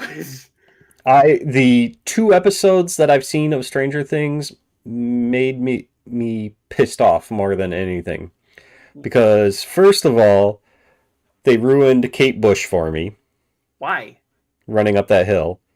So here's the thing about that. That song, and it wasn't just Netflix that ruined it. It's kind of a roundabout thing for me. So I used to listen to Kate Bush in high school. Hmm. I got made fun of for listening to Kate Bush in high school. Netflix comes along and uses Running Up That Hill for like that entire fucking season. And everybody and their mother on Facebook, including everybody who used to make fun of me, oh my God, I love that song. Kate Bush is the greatest. Da da da da da. I'm not in, I don't try to gatekeep people. If, newer generation wants to find out about Kate Bush, that's excellent. I'm all for it. It's these fuckers that made fun of me all through high school that are now saying this is the greatest thing ever. It's like, no, you know what? Fuck you. You used to bully me because of that shit. Yeah. So they ruined that for me. The second thing that they ruined for me was the song Neverending Story by Lamar. Because they kept fucking singing that song, and that one actor, I can't remember his name, I can't stand his, I couldn't even tell you his character's name. I just want to punch. And no, it's not Finn Wolfhard, no, but the one with the lisp. sure. Anyway, they ruined that song for me. And I mean, I get it. The show's set in the 80s and da da da da da, and fucking Neverending Story was out then. And yeah, I get it that why they use that song, but it's like, Jesus Christ, you guys are ruining my childhood. And so yeah, I've only seen 2 episodes of Stranger Things, and I'm like, I'm good. No, remember that Koimiya X is the one who gives the hot takes that nobody has asked for. Yeah, pretty much. Pretty much. So, I mean, I've also never seen a single episode, and I've been told that I need to, but I've never seen a single episode of American Horror Story. Oh, that it depends on which season, but that's a great show. I've heard that as well. So, I haven't seen that one since they did the 1984 contemporary slasher one, which was very much a take on like Friday the 13th. And it's not that I haven't wanted to see it. It's just that I haven't had a chance to see it because streaming and then watching other things and so many other things come out, and it's like you get busy with your life. I just haven't watched it all, but I know Macaulay Culkin came back for one of the seasons there. I need to get caught up. And then they have a spin-off series called American Horror Stories, which is like kind of like the Twilight Zone, where it's like each episode was something different. okay. So yeah, I kind of want to watch that, but I'm like, yeah, I kind of want to watch this one first. Right. I don't know, maybe it's the ADHD. Like I have to finish watching this before I start watching that. Otherwise, I just watch it all, and then I'm like, wait, what happened? Right. Makes sense. So, and but speaking of Netflix here, Netflix could actually buy Mortal Kombat, Hogwarts Legacy owner Warner Brothers Discovery. Multiple parties have already approached Warner Brothers Discovery, the company claims, and I don't know if they're actually doesn't it seems like they just did the merger between Warner Brothers and Discovery, and now the whole company's going up for sale. Yeah. It's Yeah, so I saw weird. that. Yeah. What is it? Wait, hold on here. Wait, are you pulling this up or? I already pulled your Netflix story up. I was reading the Sab's comment here. Oh, I Didn't you don't give know. a hot take about how someone deserved to be murdered in a movie because she was about to cheat on her boyfriend? Oh, no. Remember last week I said in Scream, Drew Ah. Barrymore's character? Oh, yeah, I remember Not it. somebody real. It's somebody. It's a fictional character. Fictional characters. Oh wait, there's that thing on that we could do. Yep. You'd have to pull it down for me to hit it. but- I've got it. Okay, they're talking about fictional characters. Fictional characters. Am I getting through to you at all? Yes, fictional character. Drew Barrymore's fictional character in Scream. It's at the very beginning of the movie. I'd like to pull this up actually, but at the very beginning of the movie, if you watch, the killer calls and he actually starts flirting with her. She starts flirting back, and Yep. he's like, "So do you have a boyfriend?" And she's like, "No." And then I remember you know, all this now. yeah, I remember your rant. yeah. It's like So- a little bit after she's like, "I lied. I do have a boyfriend, and he's coming over and he's gonna kick your ass." And then she turns on the lights, and that's when the guy's like tied up out there. And Yeah. I'm like, "Wait, you were just ready to cheat on him with a stranger?" you know? Oh. You're a horrible person. you know. Now I don't feel bad about you getting sliced, but I do feel bad about him because I mean, think about it. His girlfriend was just ready to cheat on him with a stranger, and next thing you know, his guts are coming out. Yeah. He kind of got screwed over there. But yeah, that was my hot take. Nobody Yeah, I was asked gonna for say it. that wasn't mine. So A 30-year-old movie. Nobody asked for my hot take on it, but there you have it. I took over Koimiya's spot. son of a bitch. I know. But yeah, here it was saying Warner Brothers Discovery has further detailed its plans to break apart or be sold. So basically, they're going to either break Warner Brothers and Discovery back into two, or they'll be sold as one.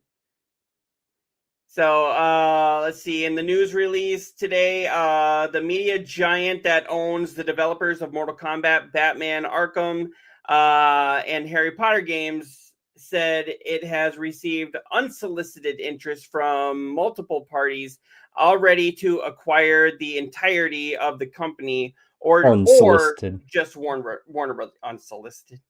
Or just Warner Brothers. These parties were not named outright, but Bloomberg recently reported that Paramount submitted a $20 a share bid for Warner Brothers Discovery, which the company rejected. CNBC reported that Netflix and Comcast might also be in the mix too. Netflix is invested in the gaming space and continues to ramp up its efforts after some previous setbacks. So, I mean, I just want to know, why would Warner Brothers buy Discovery and then go like, "Oh, sorry, we can't afford it. Let's break apart." Yeah. I mean, Yeah. it almost sounds like what they did with what Microsoft did with, Bethesda and Activision, and all of a sudden it was like, "Oh, sorry, we can't afford this. We're shutting down studios." Well, don't we have a story about why Microsoft is doing all of that? Yes. I was gonna say. Yeah, we do. We can move into that, but yeah, that's what it seems like. I mean, they just bought all those companies and then we're like, "Sorry, we can't do it." It's like, why'd you buy them? Right. Yeah, what was that story here? Xbox Studios. I don't know if this is the right one. Man. We're professional, I swear.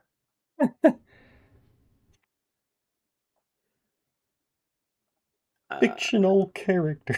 Yes, fictional characters. Am I getting through to you at all? What was I going to? Where is it? Okay, Microsoft has reportedly pushed Xbox. Okay, yeah, here it is.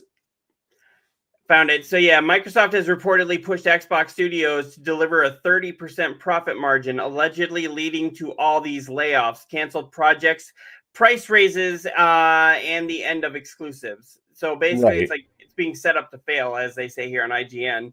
But a 30% profit margin is actually significantly higher than the rest of the gaming industry. Yeah, if I remember correctly, I read somewhere they said Sony only made like an 11% or 16%, something like that.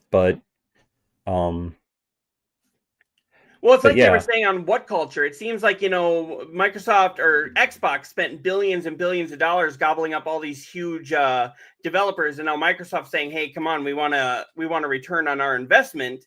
And that's why all these prices are going up. That's why Game Pass is going up, even though Phil said it wouldn't. That's why that new handheld is going to be $1,000, even though they said it would be fairly priced. which That's makes me why, wonder what their new system is going to be because they've yeah, already come out. What's her name? Their new president, Amy or whatever it is, she's already come out and said it's going to be a premium system, and everything that they're saying makes it sound like a hybrid PC. So at that point, why don't you just fucking buy a PC? I mean, I yeah. don't know. I don't know. But yeah, so that Microsoft's 30% profit margin goal had led to the gaming division's huge layoffs, canceled projects, controversial price raises, and platform push. These cuts to Xbox have been deep. Thousands of staff have lost their jobs over several rounds of layoffs. Games such as Rare's Everwild and the Initiative's Perfect Dark reboot were canceled after years in development. ZeniMax Online Studios game project Blackbird was canned, leading to mass layoffs. The Initiative was also shut down, which really pissed a lot of people off. Last year, Microsoft closed Redfall developer Arcane Austin and Hi-Fi Rush developer Tango Gameworks. And that was after they pushed out like hugely successful games. I understand Redfall was not successful, but I don't think a studio like that should have one failure mean the end of their entire place. Right. Right. And For this is real. just what it seems like to me. It just seems like because they spent billions of dollars, Microsoft wants a return on that investment, and they're doing it the wrong way. Yeah, they increased the price of Xbox Series X and S consoles, but that could be because of the tariffs, honestly. Xbox Game Pass Ultimate to $29.99 a month, the latter of which was hugely controversial move. They actually lost like double digits worth of people. Let's see, Microsoft. I canceled mine. Mhm. My Game Pass. I'm done with that. Microsoft tried to make the jump to $80 games and ended up reverting back to $70 because that's just stupid. And then the idea of paying $10 more for Obsidian's Outer Worlds 2. Most expect Microsoft to go to $80 at some point next year. Which Here's the thing, though, on that. I don't expect it to be just Microsoft on that one. That one is probably going to be across the board. Yeah, that's not just. I mean, people are saying Microsoft this and Microsoft that because they own the studio that is putting out Outer Worlds 2. Yeah. But I think in the grand scheme of things, that's not going to be a Microsoft only thing. All games across the board are going to make that jump eventually. But is that just a matter of when? Is that a publisher issue, like Microsoft who publishes the game, or is that a developer decision who makes the game? I honestly thought it was the developer, but I'm not sure because I mean, otherwise, why would you have such a price difference in certain games coming out? You get some AAA games coming out that they're $69.99, and then you got another game that comes out at like $24.99 and another one at $39.99 and then I mean in and of itself, look at the differently priced games when you've got your standard version, your deluxe version, your uber deluxe version, that's all developer.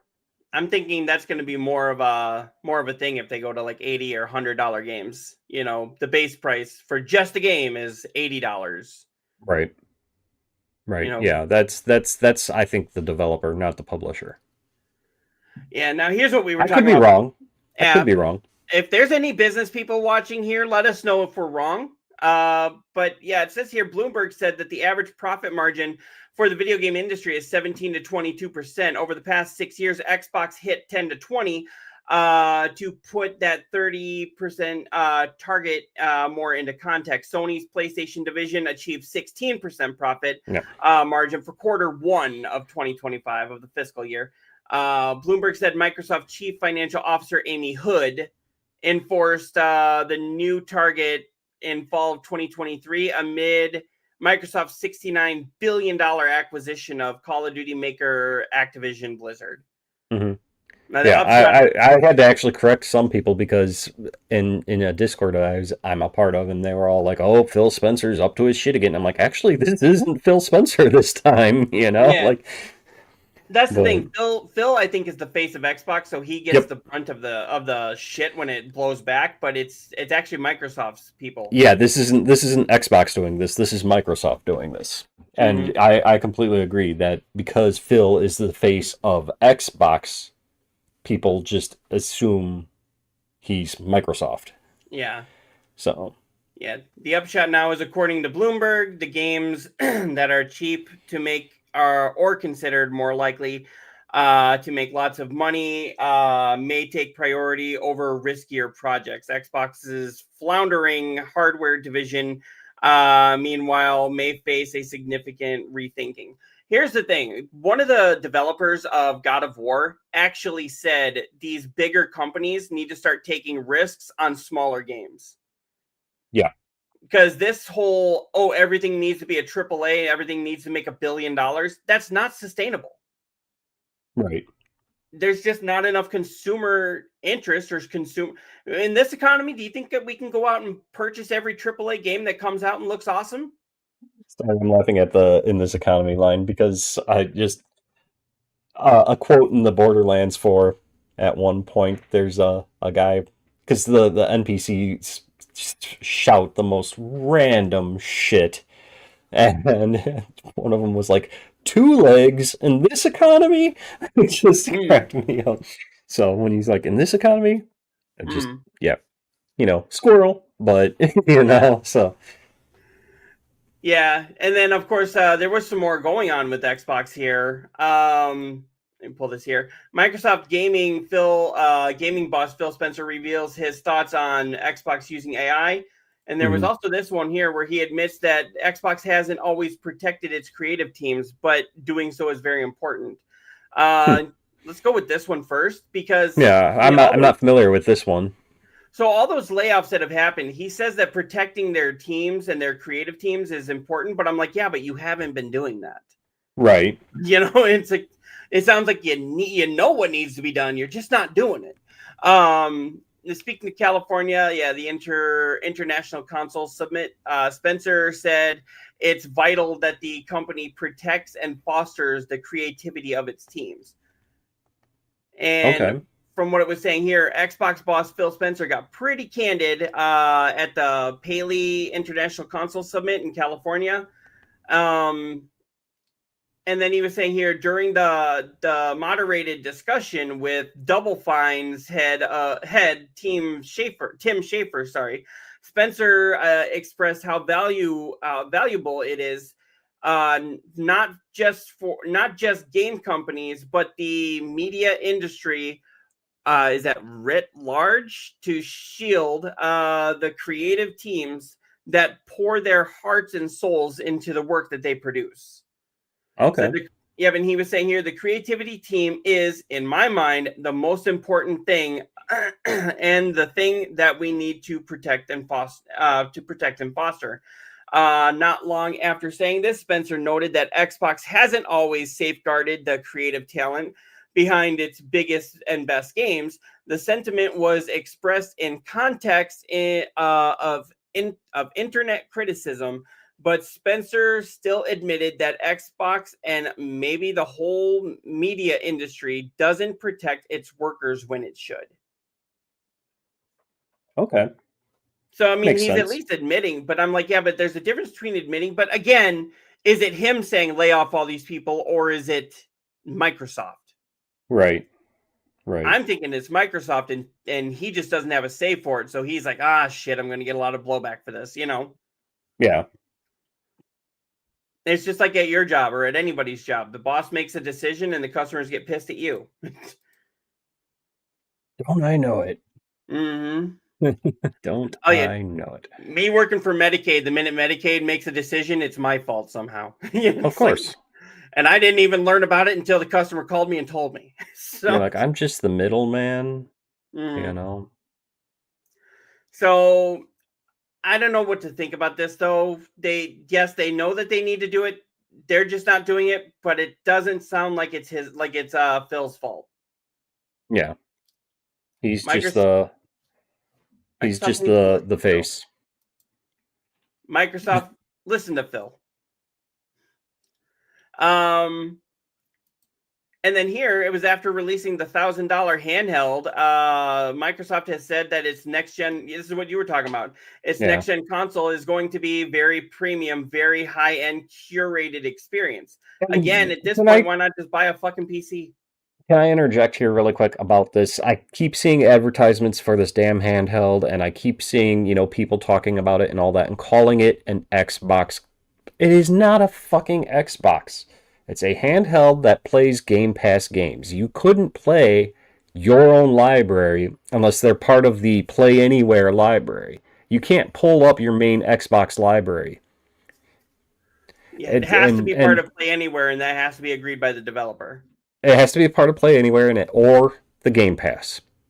It does do the Game Pass. But to sit here and call it an Xbox console, it is not a Xbox console. It's a handheld PC. Because, it says that you can access your other PC stores, so I'm assuming you can get Steam on it. Yeah. Mm-hmm. To sit there and call it an Xbox, it pisses me off to no end. Oh, yeah. No, I get it, because it is not well, what is the Switch? Doesn't the Switch let you play anything anywhere, like anything that you have in your library? Yes. The Switch, the Switch as the handheld unit part of Switch, it's still a Nintendo Switch. Mm-hmm. Literally every game that you have on it can be played. Yes. Yes, because it's pulling from your digital library. This is not pulling from your Xbox library. This is pulling from Play Anywhere or Game Pass. That's it. So, in a sense, this is really just a more expensive yet bastardized version of the Switch. It's it's called like the Xbox Ally or Ally. Yeah. And so this system has existed previously as just the GOG Ally. Mm-hmm. All they literally did was slap a Microsoft logo and button on there and give it access to Game Pass and Play Anywhere. Okay. That's it. So it's more like the Steam Deck than the Switch. And it's more expensive. Yeah. Because they got I don't know why they're doing that. Again, I think that's because of the $69 billion price tag. I'm sure of it. So... what's Slayer say here? I'm an Xbox guy. He says, I'm an Xbox guy hardcore, but handheld isn't worth it. I decided to instead get a gaming laptop for $200 to $400 more and be able to upgrade the store. Exactly. Yeah, you can't even upgrade this thing. You can't. It's just, here it is, and have fun. Yeah. So, yeah. This is, I don't know. I was really excited when I first saw that they were doing this, because I was like, oh, Xbox is getting into the handheld. And maybe I even thought that, it was going to be kind of like Nintendo's handheld, where they had like their own like games for it. I would kill for it. If it was like a legit handheld Xbox, I would consider it. Yes. Even the cheaper version, not the full $1,000 version, but even the cheaper version, I would consider it. But then I looked into it more and found out that no, it's not an Xbox, and that's why I'm like, okay, I'm done. So this is something I'd like to have, just to say that I have it and actually play with it, but it's not something I necessarily have to have. Right. So it'd be and cool. I always have to have like the newest systems and stuff. But I'm not looking at the next Xbox and going, yeah, I must have that. Like the Switch 2, I'd like to eventually get the Switch 2. Yeah. But now with this new this new Xbox coming out that they're just kind of teasing now, which is probably at least 2 to 3 years away. Oh, yeah, I'm interested to see what they do with that, because so many people are like saying no to this. But how are you going to have $1,000 handheld and then put out a new console at like $600? Yeah, I agree. You I agree. can't say like, oh, this is even better and it's cheaper, and it's like, okay, well, what? You know, I don't know. I'm not going to go out of my way to get this. I might wait until this has a huge sale on it, Mm-hmm. and I can get it for 600. If at all. Yeah, if at all. By the time they have a huge enough sale on it, I might actually just completely lose interest in it. Yeah. Especially when I can just play these on the new Xbox, you know. Right. Now Phil was saying here, Phil was saying here, the Microsoft gaming boss Phil Spencer reveals his thoughts on Xbox using AI.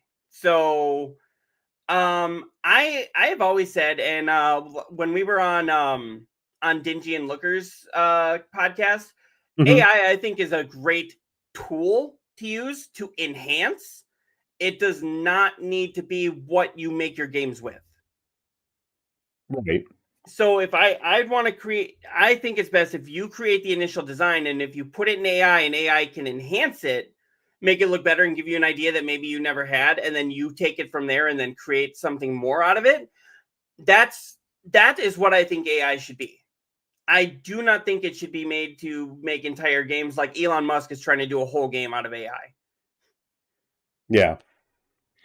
I don't know. I have thoughts on AI that, it's like you said, it can be used for really awesome things, but at the same time, like and it's getting better. It's getting like I saw a video today on Facebook that was AI made, and had you not known what to look for, you would have thought it was real. And unfortunately, it's being weaponized for stupid things, and I don't like to get political and all that. Like the video that I saw was supposedly of these videos of Chicago police officers arresting ICE agents. The whole fucking thing was all AI. So unfortunately, it's being used to spread that divide even more. Yeah, politically weaponize it. Yep. Because this country is not divided enough. Obviously. Exactly. But yeah, I can totally see what you're saying there. But yeah, it says here, as reported by IGN, he was speaking with Peli International Council Summit. So this is continuation of what we were talking about before. On the topic, big ideas, small games, creativity beyond the blockbusters.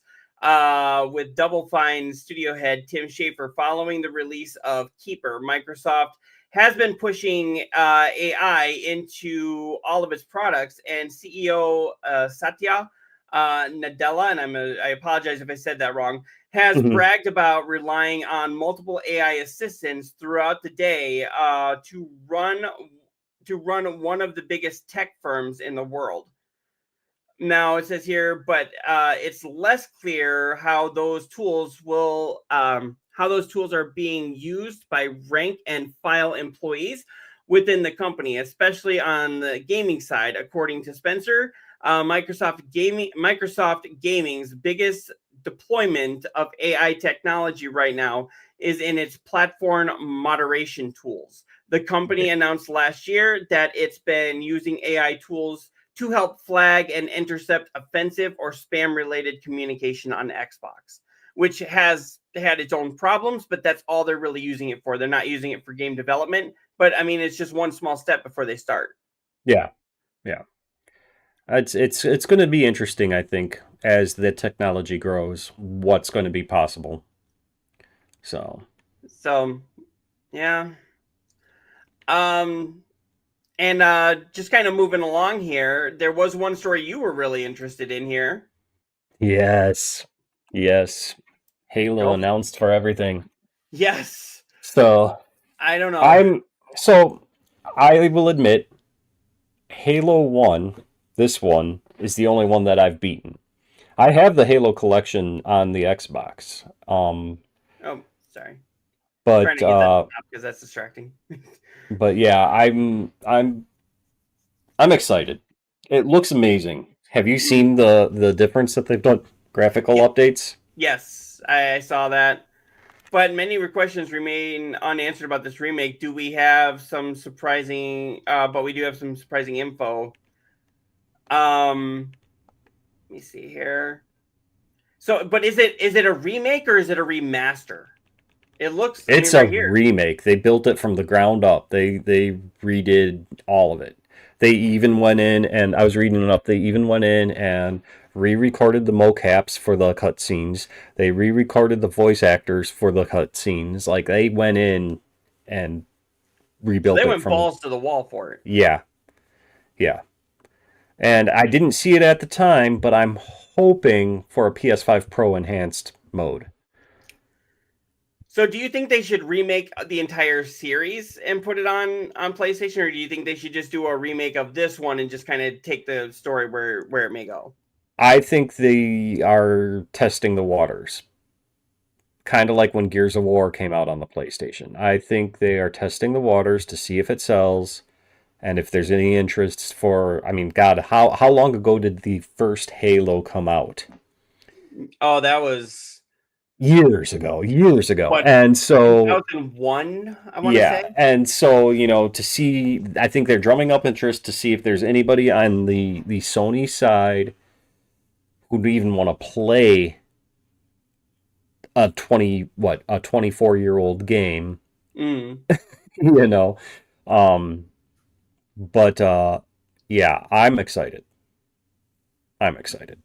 So yeah, I thought it looked really good. Like I've said, I've got both here, so Mhm. I am all for any which way they want to go. But yeah, I thought it looked really, really great. Yeah, I can't wait. Yeah, it's exciting. But here is the thing. Can you take that down for just a second? I want to pull something else up here. This was actually something that I've put in our group just last night. Actually, this is what a lot of people are thinking of this whole thing. There, you can pull it back yeah. up there. Yeah, I saved that picture. That cracked me up. It just seems like this is what a lot of people are thinking Microsoft is doing now. I mean, Well, they got to make very up much- that money. So they got to make that 30% somewhere. And, so I mean, that's why I'm thinking a lot of games that they initially said will be Xbox only Mhm. are now coming out more as, on other systems. Look at wasn't Outer Worlds 2 supposedly or initially going to be Xbox only? Yeah, and it was going to be like an $80 game. Yeah, and now it's on every system. Mhm. They've got Halo now coming out on every system. I'm almost positive at this point now that Elder Scrolls 6 will be on every system. It's I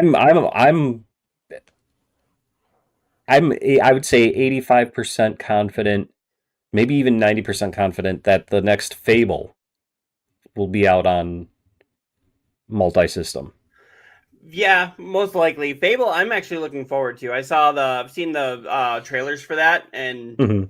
that looks fantastic. And Brian's yeah. not here to say that get the fantastic counter on here.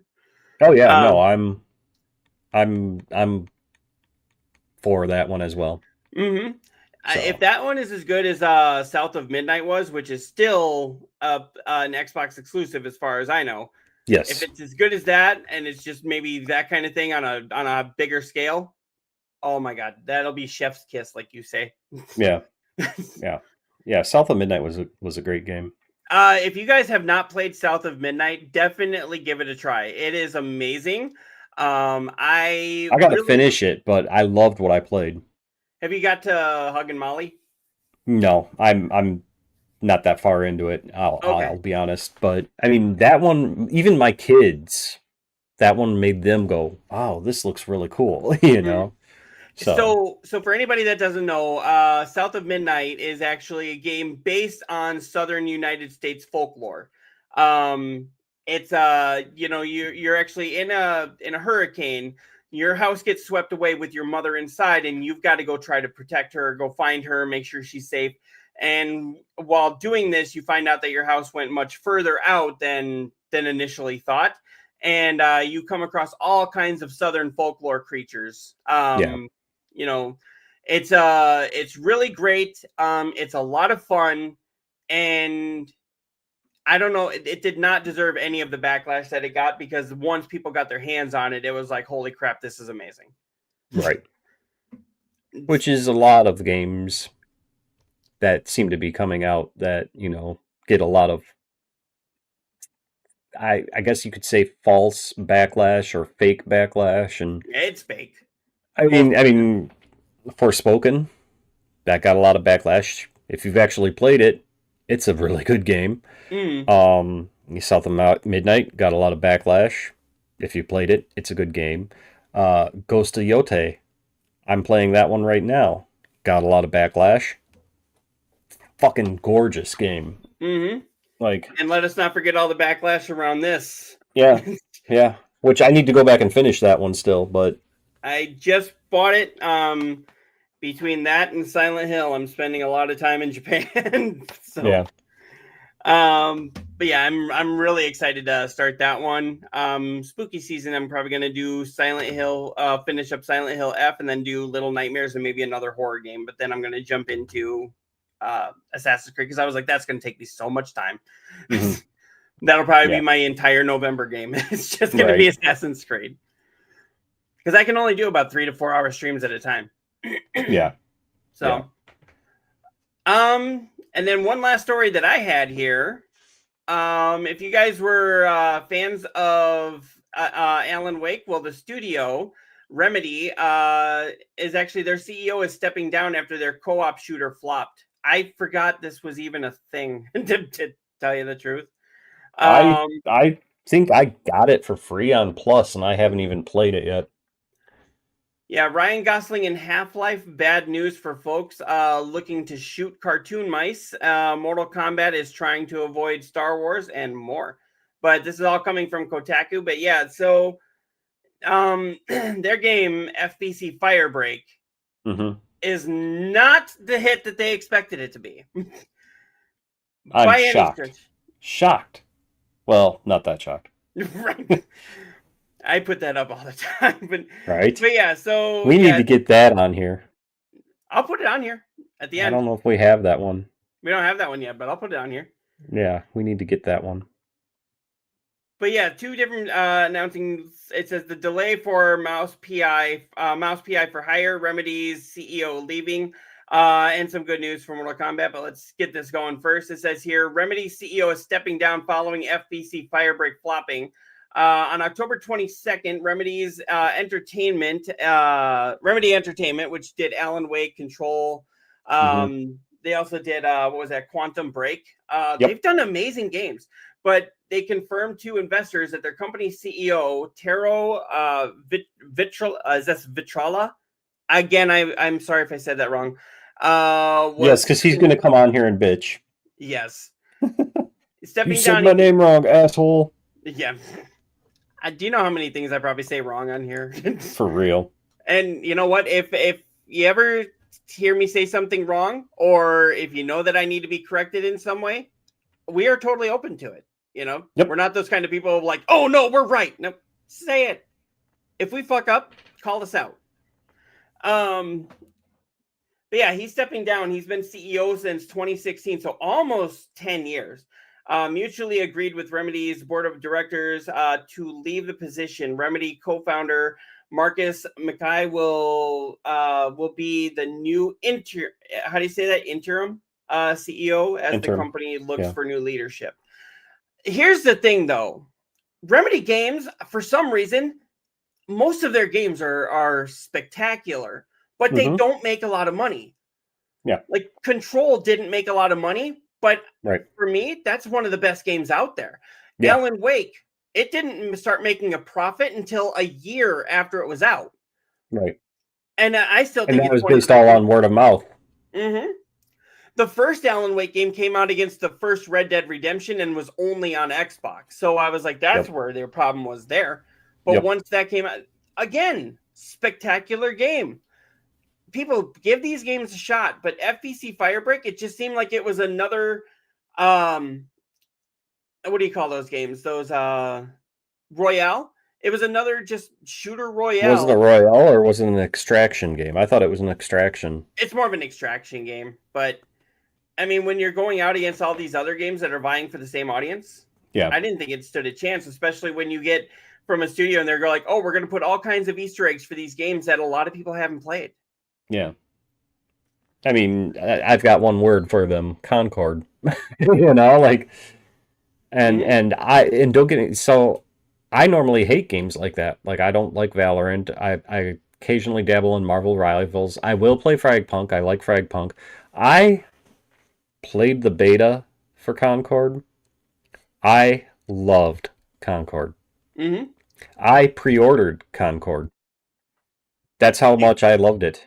You guys can quote this, but make sure you're quoting Koimiya X. And that's how much I loved it. But, you know, it sadly, you know, what happened to it. And I had serious concerns, although now a lot of those concerns have been lifted after I played the Server Slam, but that Arc Raiders game that's coming out at the end of this month, I was just like, is this Concord 2.0? I mean, it's got a lot of the bright, vibrant colors as well in their advertisements and shit. But that Server Slam was a lot of fun.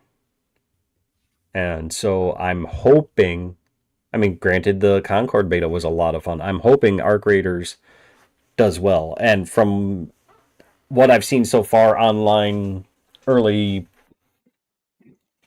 what's the word I'm looking for? Early talk about it is that it is going to do good. You know, there seems to be a lot of positive comments coming on the interwebs about that Server Slam and the previous betas and things. So keep your eye on Arc Raiders. It does look like it might do good. Oh, yeah. Yeah, so I mean, it's sad he's stepping down. I hope that does not mean a dip in quality of their games that they have, because I think they have said that they are working on a remake for Max Payne 2 and 3, and then they're also doing Control 2, and at one point I heard they were doing Alan Wake 3, but I don't know. I'm hoping none of those get canceled as a result of this. I don't think a CEO being replaced will cause that, but you never know. It could if the new one comes in and wipes the slate clean. Yeah. I don't see them wiping the slate clean on an Alan Wake 3. Not after 2 did so well at the Video Game Awards and all of that shit. Control, maybe. If anything, I could see them cutting the funding for remakes of or remasters of Max Payne, because in all honesty, who wants that? Exactly, you know. I mean, it was neat. It was neat at the time of its launch, the first one.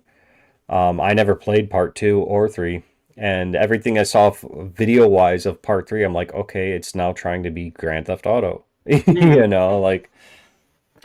And you know, we got Grand Theft Auto coming out finally. You know. Oh, and Supposedly. there's rumors that that's going to be hit with another delay. We won't talk too much about that because right now that's just all hearsay. Unless Rockstar officially comes out and says something, I'm not gonna worry myself about it. I could care less. At this point, I'm like, whatever. It'll come out when it comes out. It comes out when it comes out, and I probably still won't play it. What the hell's wrong with you? GTA is awesome. It's something. It's awesome. It's something. It's too full of itself now. So you're like Family Guy, like it insists upon itself. It does. It does. And like Seth MacFarlane actually said that came from a teacher that he had in college, who said that they didn't like the sound of music because it insists upon itself. So he just copied that and put it for Peter not liking The Godfather. Yeah. It's like, what does that even mean? I mean, I'll be honest, I never finished Grand Theft Auto 5. 4 I finished. 3 I finished. And 5 was fun, but five was I couldn't get into it. I hated the whole multi story aspect. that's I what made hated it great. No, I hated it. I absolutely hated it. That I mean, Angel is back. What is going on, Angel? okay, Angel. I think you should ban Koimiya from the platform because he is saying blasphemous things about our gaming lord and savior GTA. GTA is not our gaming lord and I savior. mean, I know I'm just playing, but And I honestly think that with as much hype that is built around 6, that it's going to come out and people are going to be pissed because it's not going to live up to the impossible expectations that everybody has built for this fucking game. well, do you think that it can? You don't think that it can live up to expectations? I don't think it will. I think because everybody has so many different things of what they expect from this game that it's not going to meet everybody's standards. Well, no game does.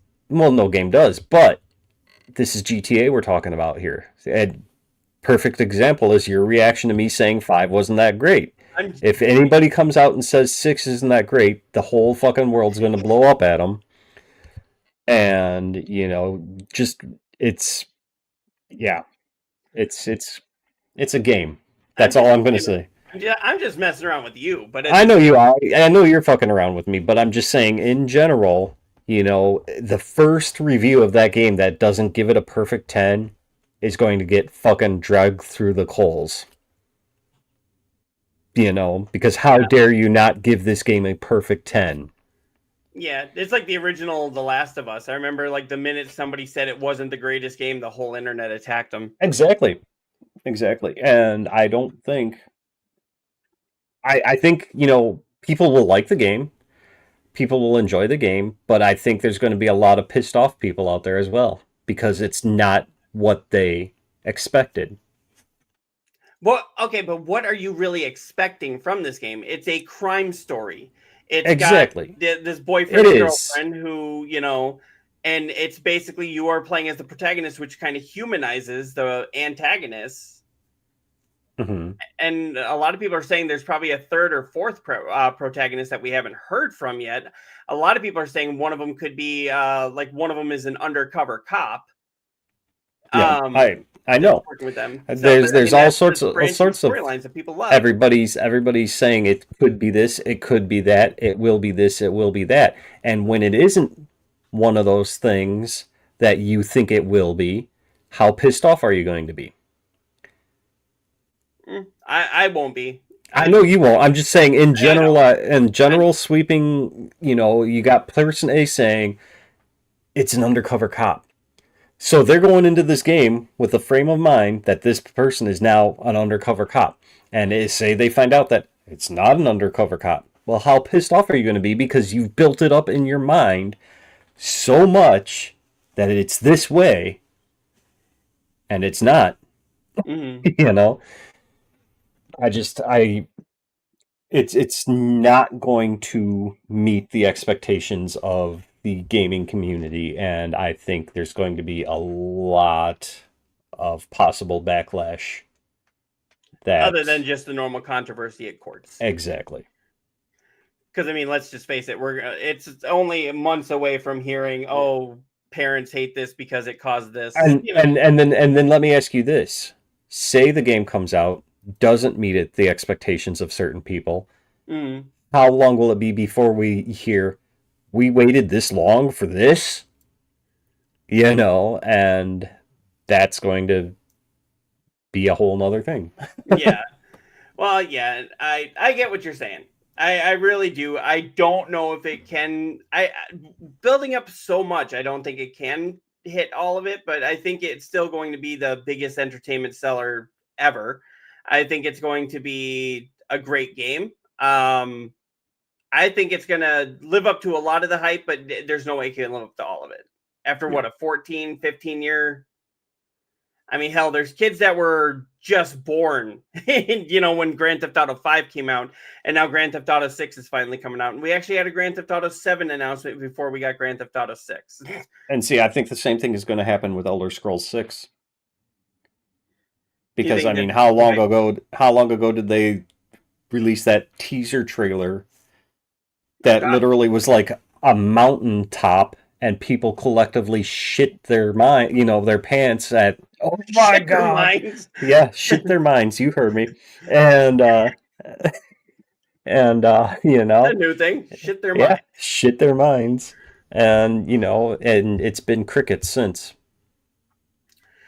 Yeah. Rumor is actually that they're going to talk about that, like Todd Howard was going to talk about that at the Game Awards. But again, I honestly think that if Todd Howard came out at Game Awards, it would probably be more about a possible Starfield on PS5. Well, you never know. Sometimes that would be Game my Awards guess. Does surprise us. They'll be like, "Oh, by the way, Starfield is on PS5." Yeah. Yeah, Starfield, that would be I my don't know. guess. A lot of people have not been happy with that. I didn't even try it though. So I've never finished it. I've played it. What I played, I mean, it's a Bethesda game. For all good and bad, it's a Bethesda game. Well, I mean, I played Indiana Jones. I thought that was the best game that I played so far this year, up until I started playing Silent Hill.